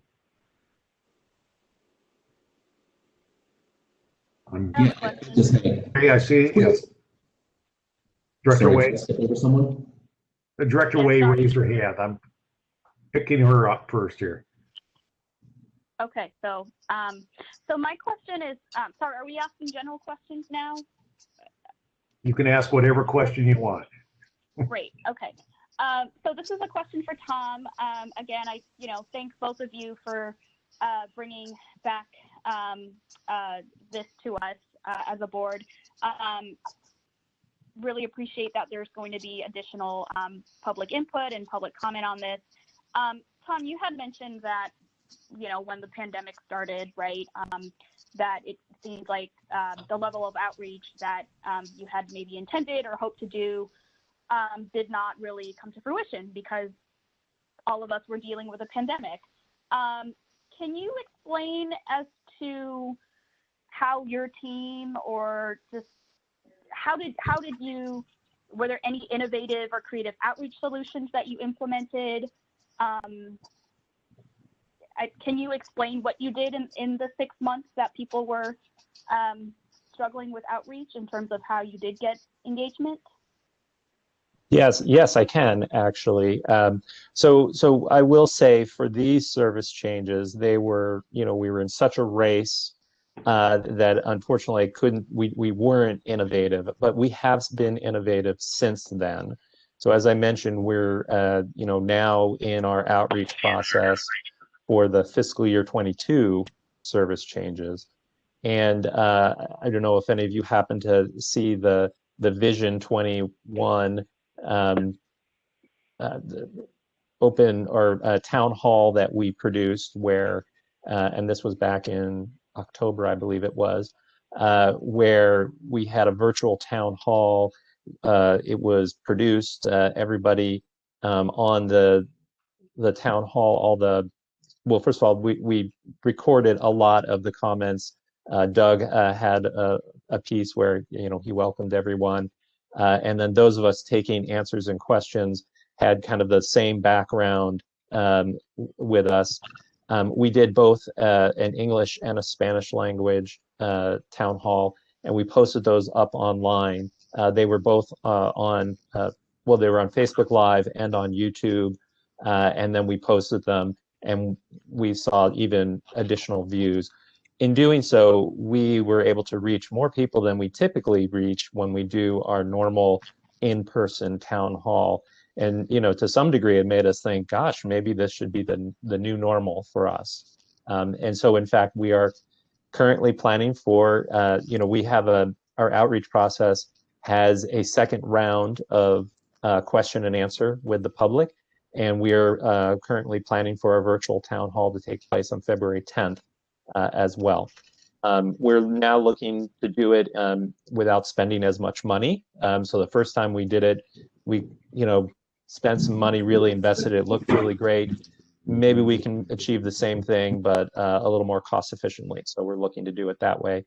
But definitely these virtual town halls seem to be attracting more engagement than the live ones did face-to-face. Thank you. That's helpful. Do you know how many people participated in that virtual town hall, and also if you engaged in any culturally specific community-based organizations? So I don't recall right now off the top of my head, but I will be coming to you in March to present those results to you, and I'll have that information to you then. I can get it to you sooner if you would like. In terms of reaching out to culturally specific organizations, we have not done that this time around. You know, in the past, we have our contract with community-based organizations, but because of the inability to, and they've really helped us with kind of live outreach, but because of our inability to do in-person live outreach, we haven't yet figured out how to engage them in our process. Thank you. I mean, I just want to respond to that by saying that, you know, for many communities of color, the BIPOC, as has been referenced before, transit is their lifeline. Transit is the way that they get to work, to school, to medical appointments, you name it, especially if they're transit dependent. So I just want to make this a personal statement as a board member that we should not be pulling back any type of outreach or engagement. In fact, we should be stepping up and doing more. And we should be really going to the community, talking to the community-based organizations and those leaders and asking, quite frankly, what is it that our agency can provide to your community, especially in the pandemic, especially with ongoing racism and targeted hate crimes, specifically towards Asians as well. There's been an uptake in Asian hate crime. I don't know if people are aware of that nationally. And in fact, President Biden just signed an order denouncing hate crimes in particular for Asians. So I just want to say that, you know, I'm a little disappointed to hear that we weren't able to pivot or be creative or be innovative, given that we have talent on the team to really respond to community and really be at the forefront of providing safe, equitable transit in this pandemic. So I know everyone is struggling and people are working from home, but again, people whose lives depend on transit, they don't get that luxury. They don't get that choice. So just want to make that comment.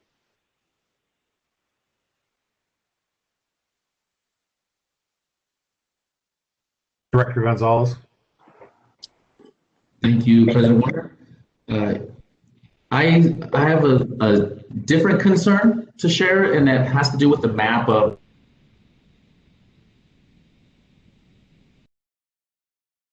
the two sides of the river, and you see a lot of red lines on the west of the river, and it just indicates something that I want to bring for public record, and that's white people ride buses too, and trains, and we should be able to think about how we're going to bring a transit system that serves not only the needs of transit-dependent riders and not only the needs of the riders we already have, but we have to be cognizant of how we're going to be cultivating riders as we move forward. I'd like to take a deeper look at what is happening west of the river that is making essentially our conclusion be what it is today. I know that we need to have clear focus on serving those folks that have the highest impact up front, and I know that we have to comply with Title VI, and there's very good reasons for all of that. I just want to make sure we emphasize that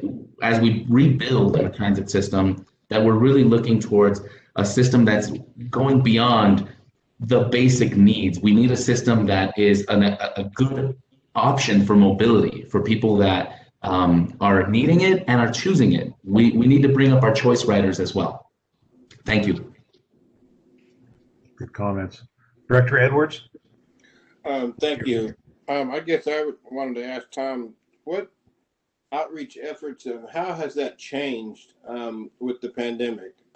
Because I think that, well, as far as I know, that all the outreach efforts were done via media anyway.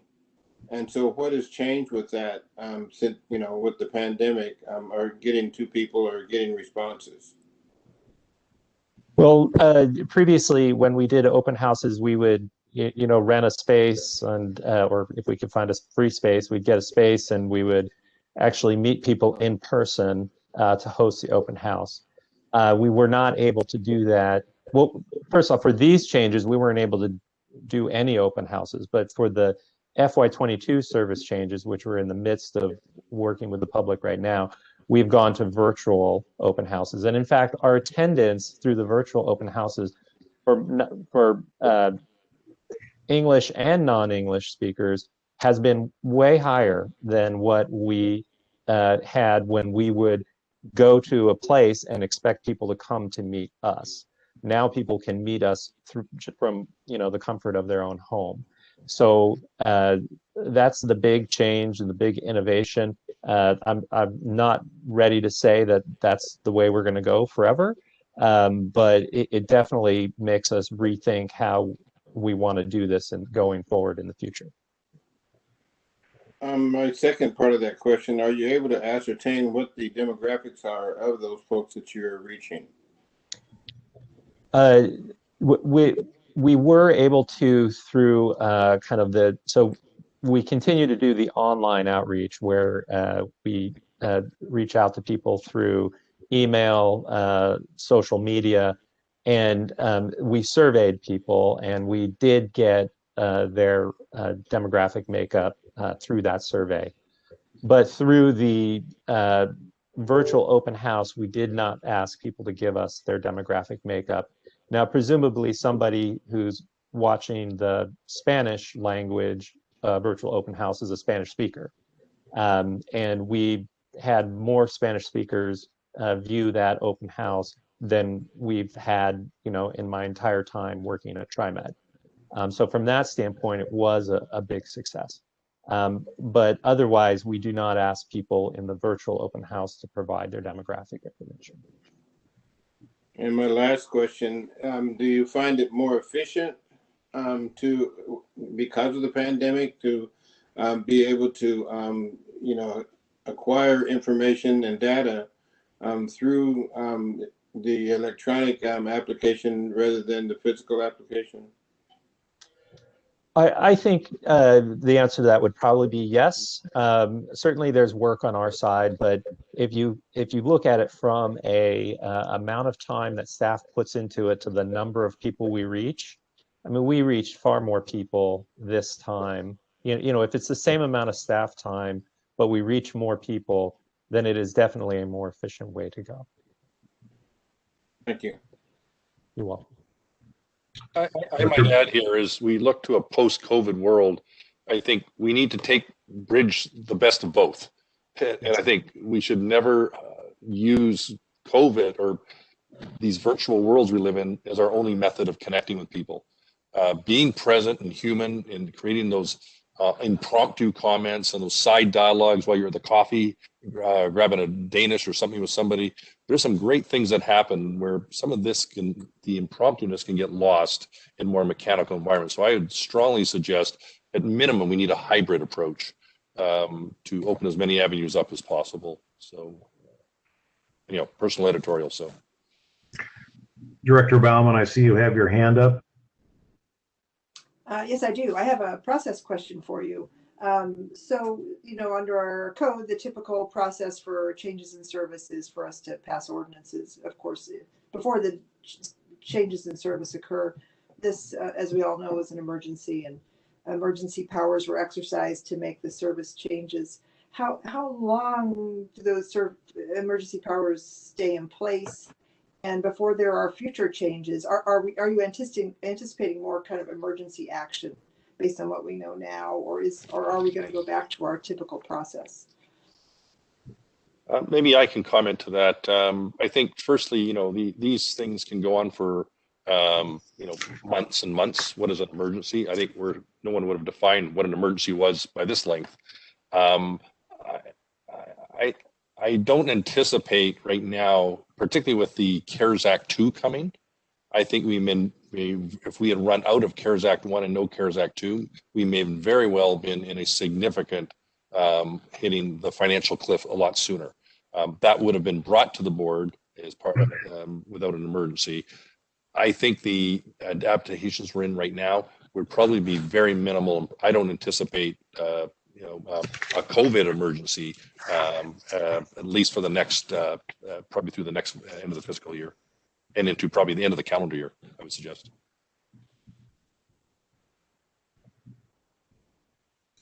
So that means any anticipated future changes are going to go through the regular course. That's correct.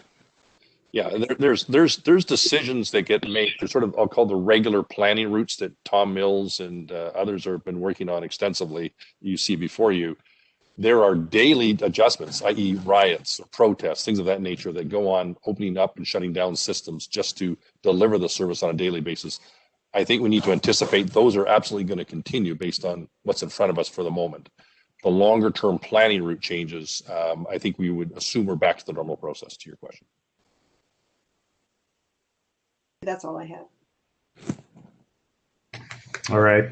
I see we're going to lose Ozzy here on this one, but that's okay. I don't see anybody who's raised their hand at this moment. I make the comment that we don't like doing anything retroactively, and this is an emergency and something that is highly unusual. But what the analysis that Carl presented really shows that staff did a pretty good job of looking at the cuts and trying to do them in the most equitable way possible. And we're now having to go back and retroactively justify that work. So again, good work on your part, and hopefully what's coming up in the future will be our normal process and we won't have to do any more retroactive kind of at work like this. So I think we're at the point now where we've read the ordinance. It is the first reading. There are written comments already received online or through the mail will be or have been shared with the board. I don't think I've seen any comments from anybody on this. And Doug, Shelley, am I right on that? I have not received any. I've not seen any, unless Shelley has seen something, or Kimberly has. But since this is a first reading, I'm going to now open the public hearing on ordinance 362. And Jeff, if you're there, is there anybody who signed up to testify on this item? No. Okay. Since I hear none or suspect there are none, I'm going to close the public hearing on ordinance 362. And there is no vote today, and the second reading and vote will take place at our board meeting on February 24th, unless we learn something from the comments on the Title VI analysis that makes us want to make some changes. But again, I suspect we may hear from some folks who have had some service reductions, but again, hopefully we can take it into account in the next version of the changes we're going to be making. So again, I'm going to declare victory on this item and look forward to having this coming back to our board at our next business meeting. If I could just mention, I have one last tack-on slide that I wanted to mention, and I'll be real quick here. So, and this is kind of segues a little bit into from what Director Bauman was saying about future reductions. So we are planning for some very minor reductions in spring. And what this is to trips on bus lines that have what are called trippers. These are trips that are added into the schedule to deal with buses that are over capacity. We took a look at those lines. The trips that we're talking about eliminating, the average maximum load on the trip is 7 customers, and it's 33 trips spread amongst 7 bus lines. So it's a very small number of trips. The wait for someone on a frequent service line would be no longer than 15 minutes, so it'd still be a frequent service line. A couple of the lines are not frequent, so a couple of the waits could be up to 25 minutes. These service changes are so small that they would not require Title VI analysis, but we will continue to track the cumulative changes on these lines. So just a heads up to let you know that these are very small schedule adjustments that we are planning. So wanted to make sure the board was aware of that. And Tom, when will those be before the board? Well, because they're so small, this typically falls into the schedule adjustment Okay. So there's no category that formal action doesn't. by the board. Exactly, but this would happen in March of this year. Gotcha. Okay. Thank you for that information. Does the board have any comments or questions for Tom on this one? Okay, hearing none. Thank you. We will now declare victory on this item. All right. So that is the end of our business meeting. Is there anything that any member of the board or staff knows of that needs to be brought forward to the board today for action? Hearing none, then I'm going to adjourn our business meeting for January 27th, 2021. And we do have two briefing items on the agenda, and I know they're really actually quite informative and good items.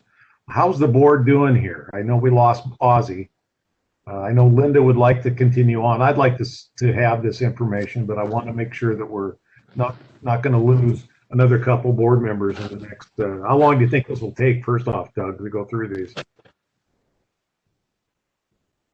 You're probably looking at a half an hour in total. What I might suggest is this is the third attempt to get the code enforcement. So I really think that should be the priority, President Warner. And then I've already spoken to JC about briefing item number 2 about TriMet.org. It's a really good news story for us. And I would suggest that one gets moved on to the February board meeting. But we do cover off the fair and code enforcement update as of the two. Well, I agree with your priorities. And is the board okay with moving forward on the fair enforcement update? Can we just stretch our legs for like 3 minutes? Of course. 3-minute break. And is everybody else okay to come back then after that 3 minutes? All right, let's do it. Okay.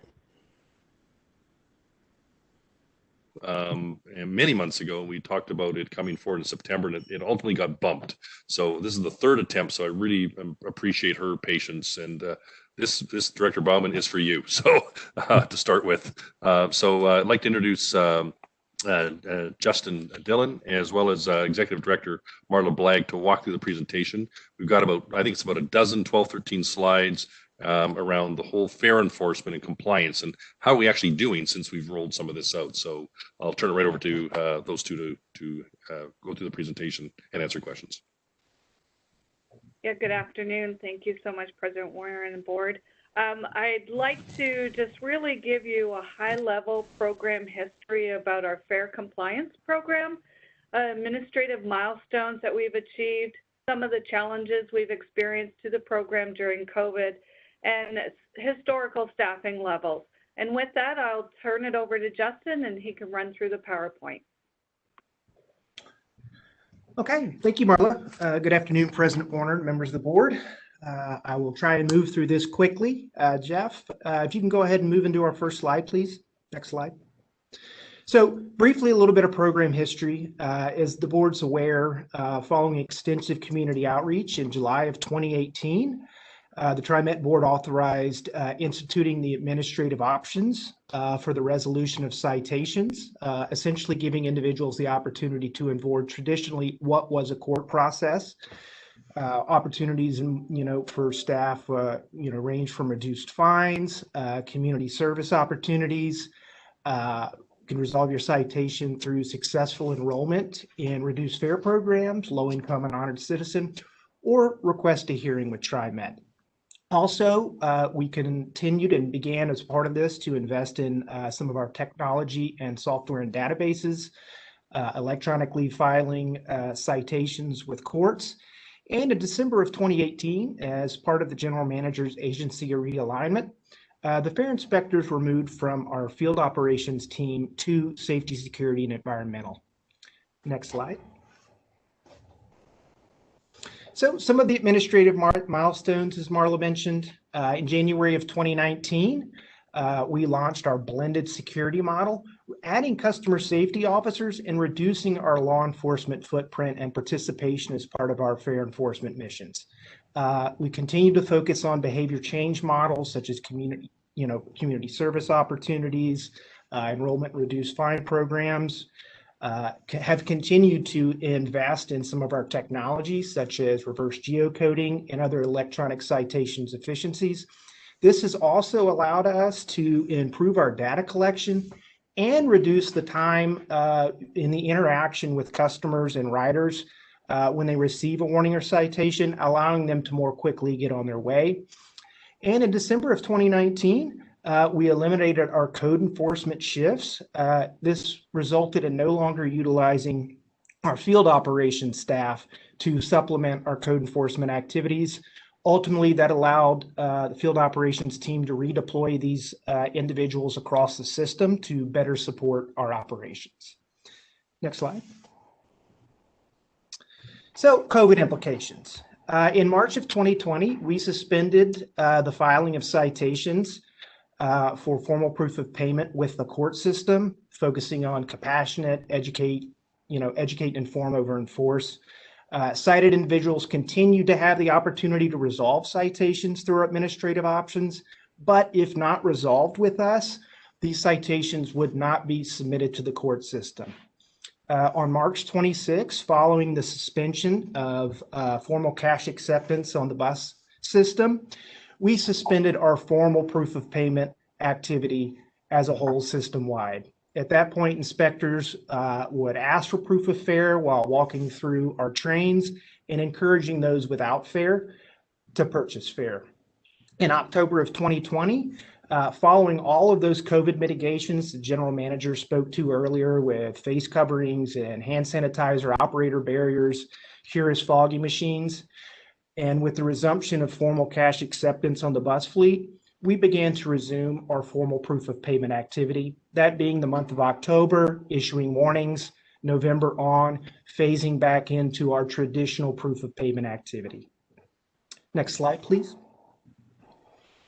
So historical incurred staffing levels. Historically, TriMet had more than 60 fare inspectors. If I can draw your attention to the chart on the left, next to 2018 under new staff, that 3FI, that's 3 fare inspectors. Those were the 3 that were transferred over to safety and security as part of the agency realignment. Due to other priorities, in previous years, fare inspectors were transferred to field operations as supervisors, with fare enforcement as an added responsibility. As we discussed in 2018, TriMet began rebuilding the fare inspection program to address increasing fare evasion rates and code of conduct violations, bringing us to 2020. Well, we now have 18 fare inspectors on the system. 18 may sound like a lot, but when spread across a nearly 24/7 operation and a 533 square mile service area, there's never more than a few proof of payment staff working at a time.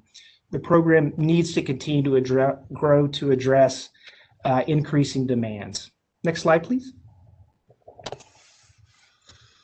So, despite the administrative options and reduced fare programs, fare evasion still exists. What you're looking at here in the map, and I apologize, it's a bit small, is a fare evasion map that's produced by our team. And this is a snapshot of District 1 in June of 2020. And it's just an idea. Those darker areas and darker shaded areas that you see are where operators have reported at single locations or shared stops instances of 400 or more fare violations by boarding riders. Next slide, please. So 2019 fare evasion citations. You can see the bulk of the citations issued in 2019, that blue shading, were for first-time offenses. Working clockwise or counterclockwise around that, you can see there were 868 citations issued for third offenses and 1,382 for a fourth or more offense. Typically, there's 4 reasons people avoid paying fare, Those who take a chance, those who are unable to pay, those are the folks that through our reduced fare programs, we, through the citation process, help connect with the program for them to meet their mobility needs. Those who don't know how to pay, these individuals, they rarely ever receive a citation. These are folks who are visitors to the community, new to our system or new to our fare technology. These folks, we educate those to show them how to use the technology. And those who always will fare evade. Those would be your third, fourth, or more offenses. Next slide, please.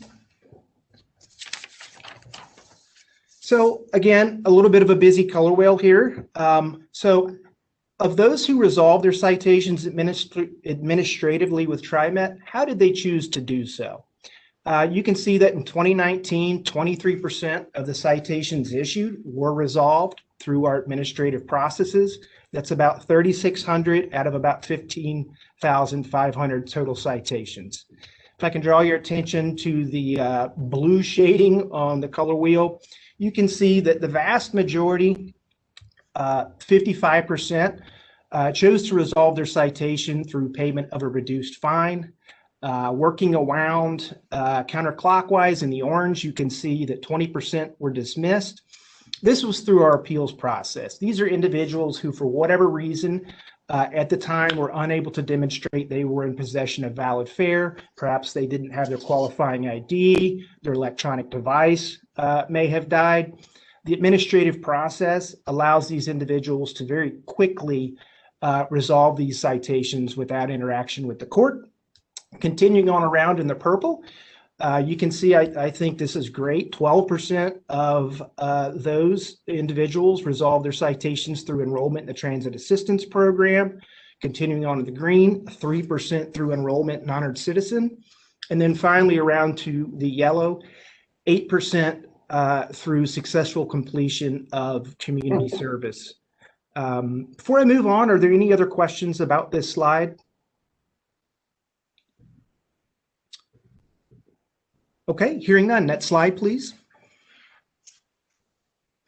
Okay, other TriMet code violations.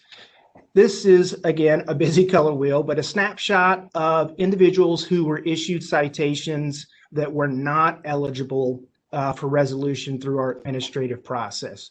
Why? Because they're either behavioral citations or fare and behavioral citations.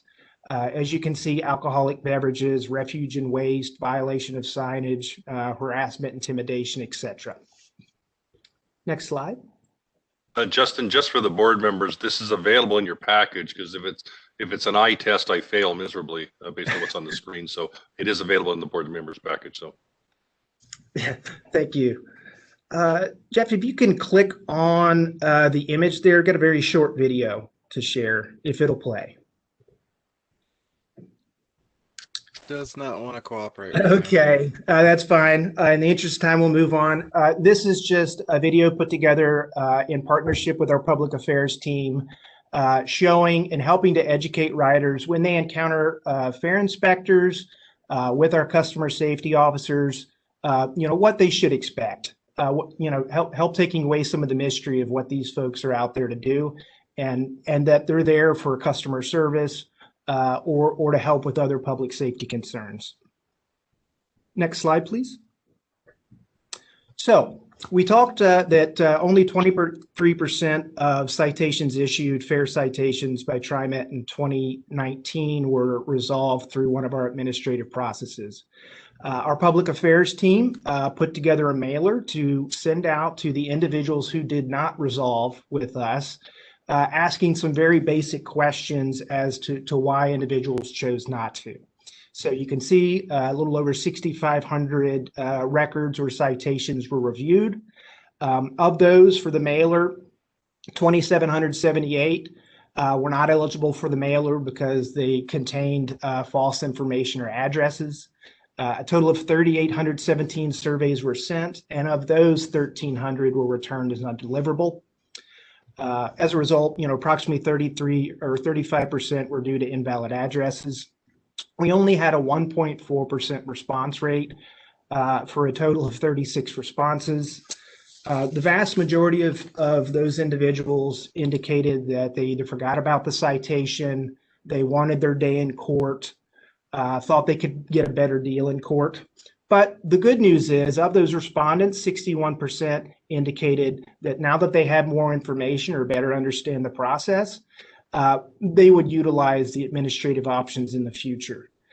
One thing this slide also shows is one of the unintended consequences of removing peace officers and law enforcement from our fare compliance activities is individuals are less likely to give correct information during the citation process to our staff. Next slide, please. So in conclusion, fair compliance with unarmed security continues to be an important program to ensure the safety and security. Fair inspectors operate as the eyes of the system and enforce all of the rules to ride and help ensure the livability issues of the system. As we know, fair recovery is necessary for the financial health of the system. As we saw, administrative options are underutilized by numerous riders who have been cited for fare evasion, and more data and thoughtful evaluation needs to occur. We need to continue to focus on, taking a holistic approach to ensure code compliance. We have a very diverse team of fare inspectors, both by race, gender identity, and even language. And that completes the presentation, and we'll be glad, either Marla or myself, to entertain any questions at the pleasure of the board. I'll just real quickly say, I want the board to understand that this system has been in place for a few years. And it was really, TriMet really took the lead nationally, from what I understand, in decriminalizing fare enforcement. You have to understand that previously, when folks would get these tickets, they have to go immediately to the court system. And that doesn't happen anymore. Now they go through an internal, non-criminal administrative process at TriMet. And as I understand it, it's only for folks who are repetitively caught not paying their fare. Those are the folks who are going to end up in court. So this really is a great innovation around addressing, honestly, mass incarceration issues. This is a way to resolve our concern, which is that folks pay their fare, but not have folks end up on a pipeline into the criminal justice system. So I'm just really proud of this and really glad that it's been instituted. And the community service option is a great option, a great program for those who can't afford to pay their fine. We know that the vast majority of people are just, as you said, taking the chance that they won't get caught. But for those who don't pay and who don't have the ability to pay, there is the low-income fare program. They can enroll in, and then they are not subject to paying the fine. That's another kind of out, or another resolution in the system. So I'll brag about this program. I think it's really a great initiative. I wanted to ask about, on slide 11, you mentioned a social support system address. What does that mean? Social support system. These were individuals who perhaps provided an address, such as transition projects in downtown 750 Northwest Irving, as their place of residence or where they received mail. I appreciate your comments on how this has been a leadership program within the organization. We've had everybody from Metropolitan Transportation Authority in Boston, King County copied this program almost directly. Minneapolis has reached out to us, and with the community service, I'd like to touch on two. Through some of our community service providers, individuals with as few as 12 hours can earn laptop or desktop computers with warranties. Others, while giving back to the program, such as the Rebuild Center, can learn basic carpentry or electrical or plumbing skills that can, continue to serve them.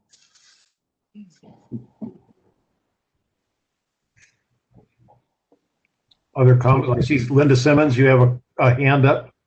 Yes, Marla, I know we're a long ways from 60, and I know we're in a hiring freeze, and I know the financial issues, facing the agency. Do you have any kind of sense of we're entering another budget cycle for FY22, whether or not you'll be able, even in these tight budget times, to be able to begin to bring back more inspectors?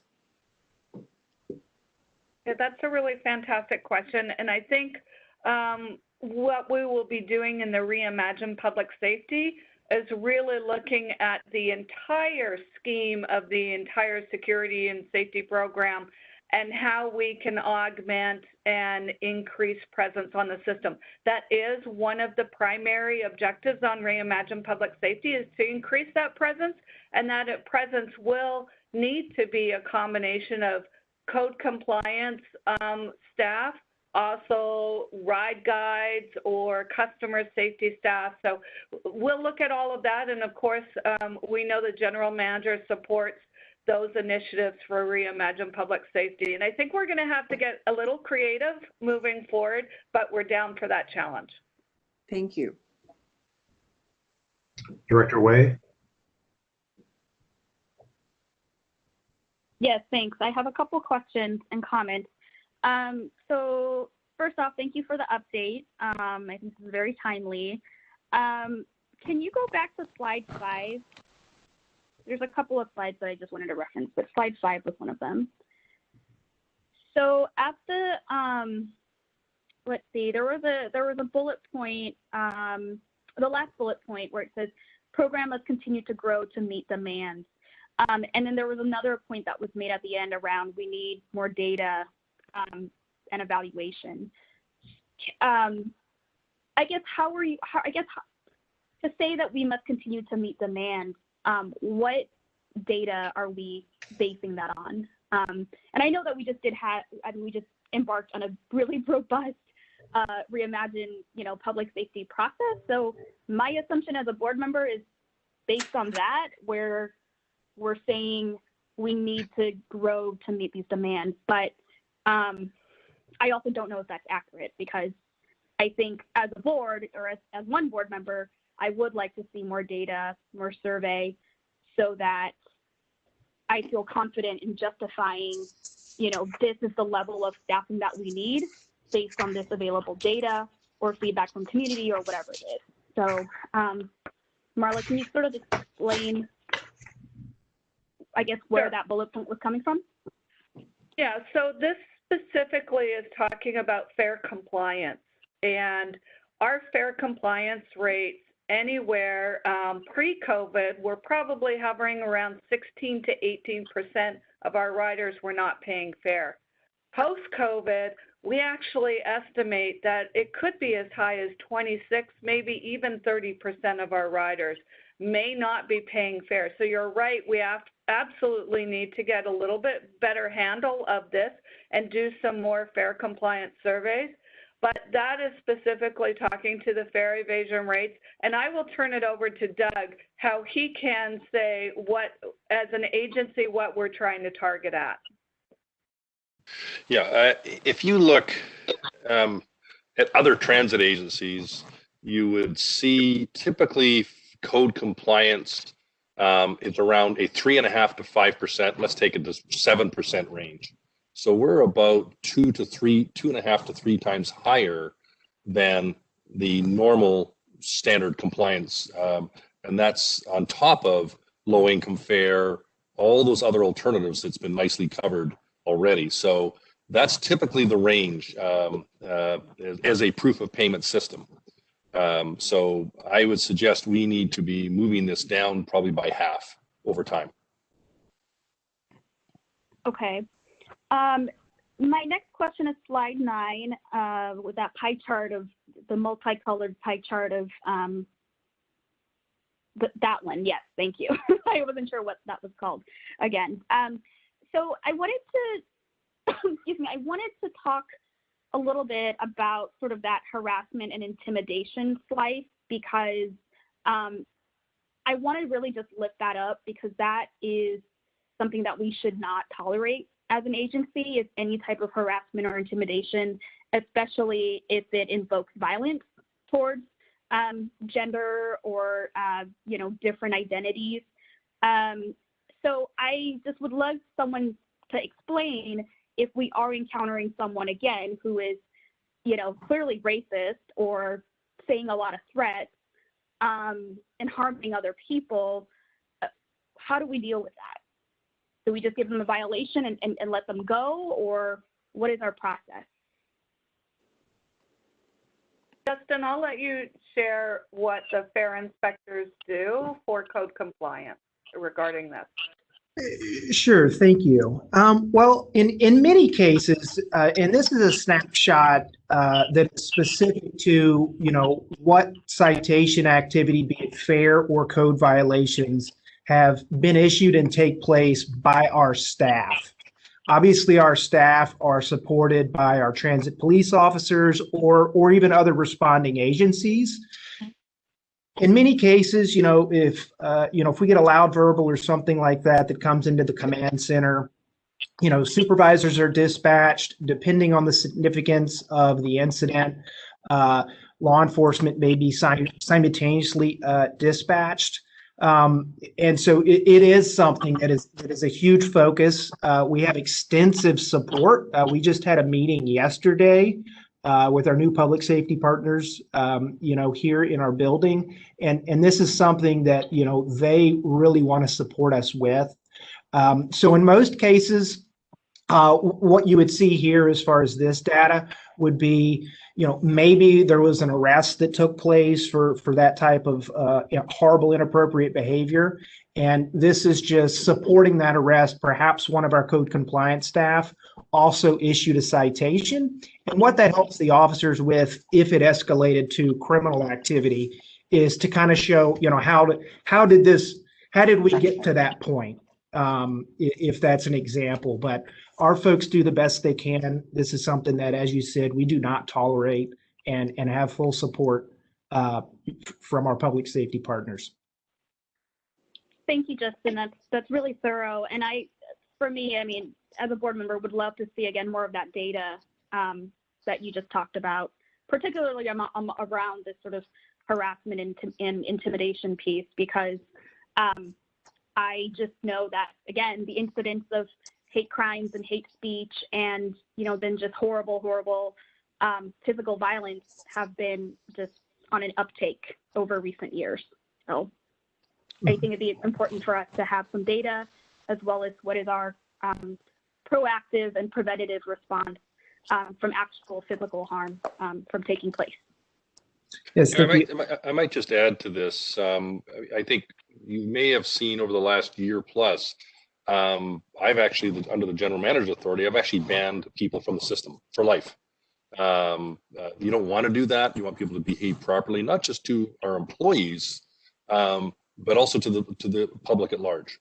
This gets back to providing a safe and trusted system for everybody to use. So that's an extreme tool in the toolbox, but we've used that on a few occasions now with people with sentences who've just already gone through the court system. But the court system it's not working, or they have other mental challenges who shouldn't be on our system. So we're using more tools in our toolbox, and we need more presence on the system as well. With presence comes typically good activity. This is where TOD fits in as well. So if you get good activity around a system, then crime historically drops off. And so through all these fronts, short, medium, and long term, including our partners that Justin referred to, that's where we need mental health professionals on this. This is back to the reimagining safety security, not only for our employees, but for the public at large as well. So there's more and more tools we continue to build because this work is far from finished. We got a lot of work to do here. Just my one other comment that I have is how we're using the word offender. That was also, I forget what slide it was on, but I also I have some problem using that word offender, because I feel like it does not set up folks for success. I'm specifically thinking about young people who, might get a citation, might get sort of this word offender tacked on to them just because they forgot their fare or just forgot to pay that day. I don't know if that's something in statute that is the reason why we need to use that word offender. But I would, again, back to words and language are important. From what I had stated earlier, I think there might be other ways of calling someone who has not paid, rather than just calling them an offender, because that does carry weight. Again, I think disproportionately to different groups and different communities. So just a comment.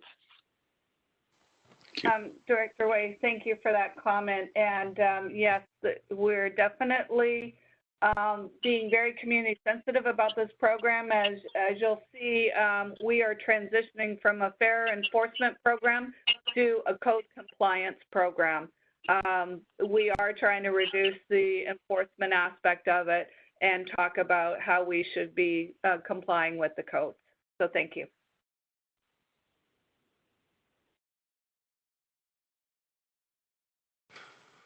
Okay, Bruce, I think you're on mute there. Thank you, Doug. I'm seeing no other comments or questions from the board. I guess, Lori, I wanted to make sure that you feel you got what you needed. Oh, I see Keith raising his hand here. Let me start with Keith and then get back to you to close it out, Lori, okay? Keith? Yes, I just wanted to say thanks to the staff for doing this great work, because this has been a transition for them, I'm sure. Trying to reimagine and rethink how they deal with the fair enforcement. But also I wanted to ask, and maybe it was in here, but the frequency of these occurrences, are they able to identify certain frequencies of different occurrences that are happening? And so is there a pattern in a certain region by date, or not by date, but by time and by area? Yeah, I'll be glad to take that one, Marla. That's Director Edwards. That's a very good question, and that's something earlier in the slide, and trying to be diligent with time. The reverse geocoding that I mentioned to really start to be strategic. Essentially, these electronic citation devices our staff have, like any mobile device, our GPS have GPS capabilities, and as we develop this program. When it's picking a location, it will actually talk through the back end of TriMet to determine, what location you're actually at. And it can break it down not only by time of day, but is that a line 70 at 17th and Center inbound or outbound? And that's really why we wanted to have that capability, is to start maybe trying to make some sense. Is it early morning in this area? Is it late evening? So we have that capability. Moving forward, when we really want to start, diving in and being more strategic with how we allocate resources.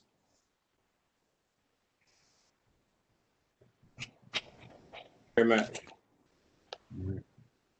Now, Lori, I'll let you have the last word, since you were pretty much our champion in helping work to decriminalize our system and make some of the changes here. No, I just sat in on meetings early on. But certainly when I first joined the board and I did my ride along with the transit police and I saw someone arrested on one of the platforms, it did make me wonder about how people and who don't pay their fares end up being arrested. And so I have a better understanding of that now, and we've made changes. We're not slacking off. Those who really are committing serious offenses are still being addressed, but these fare evasions are being treated differently. So I hope it was helpful for the rest of the board as well. I would just like to add on here, if I may, President Warner. I also want to thank those folks on the front lines here who do this work. This is hard work. It's not popular work often. And I want to thank Marla for helping chart, and along with John Gardner and others, and the whole decriminalization. This has taken a bit of a village inside TriMet, but I really want to applaud to Marla, to John, and to the frontline staff who do this every single night when we're at home sleeping. Or doing other things. So it is really important work for the agency, and they do a great job on a complex topic. So thanks. Can I mention one more thing real fast, which is that the monetary penalty was decreased also. We didn't mention that. And that, as I understand it, has reduced some of the negative interactions between the fare inspectors and riders. So that's also a very important change. That's correct. Well, thanks, staff and Doug, for putting us together. Again, I want to thank the board for hanging in there for the entire purpose today, or time today, on this. But there were some important things to deal with. And so, Doug, is there anything else we need to know today before we say goodbye? I'm just going to snuff the candle out, and I think we're done, Bruce. All right. From management's end. All right. Well, thank you all. Have a good rest of the day. You got at least 2 or 3 hours of sunlight. Thank you. All right. Bye-bye now. Goodbye.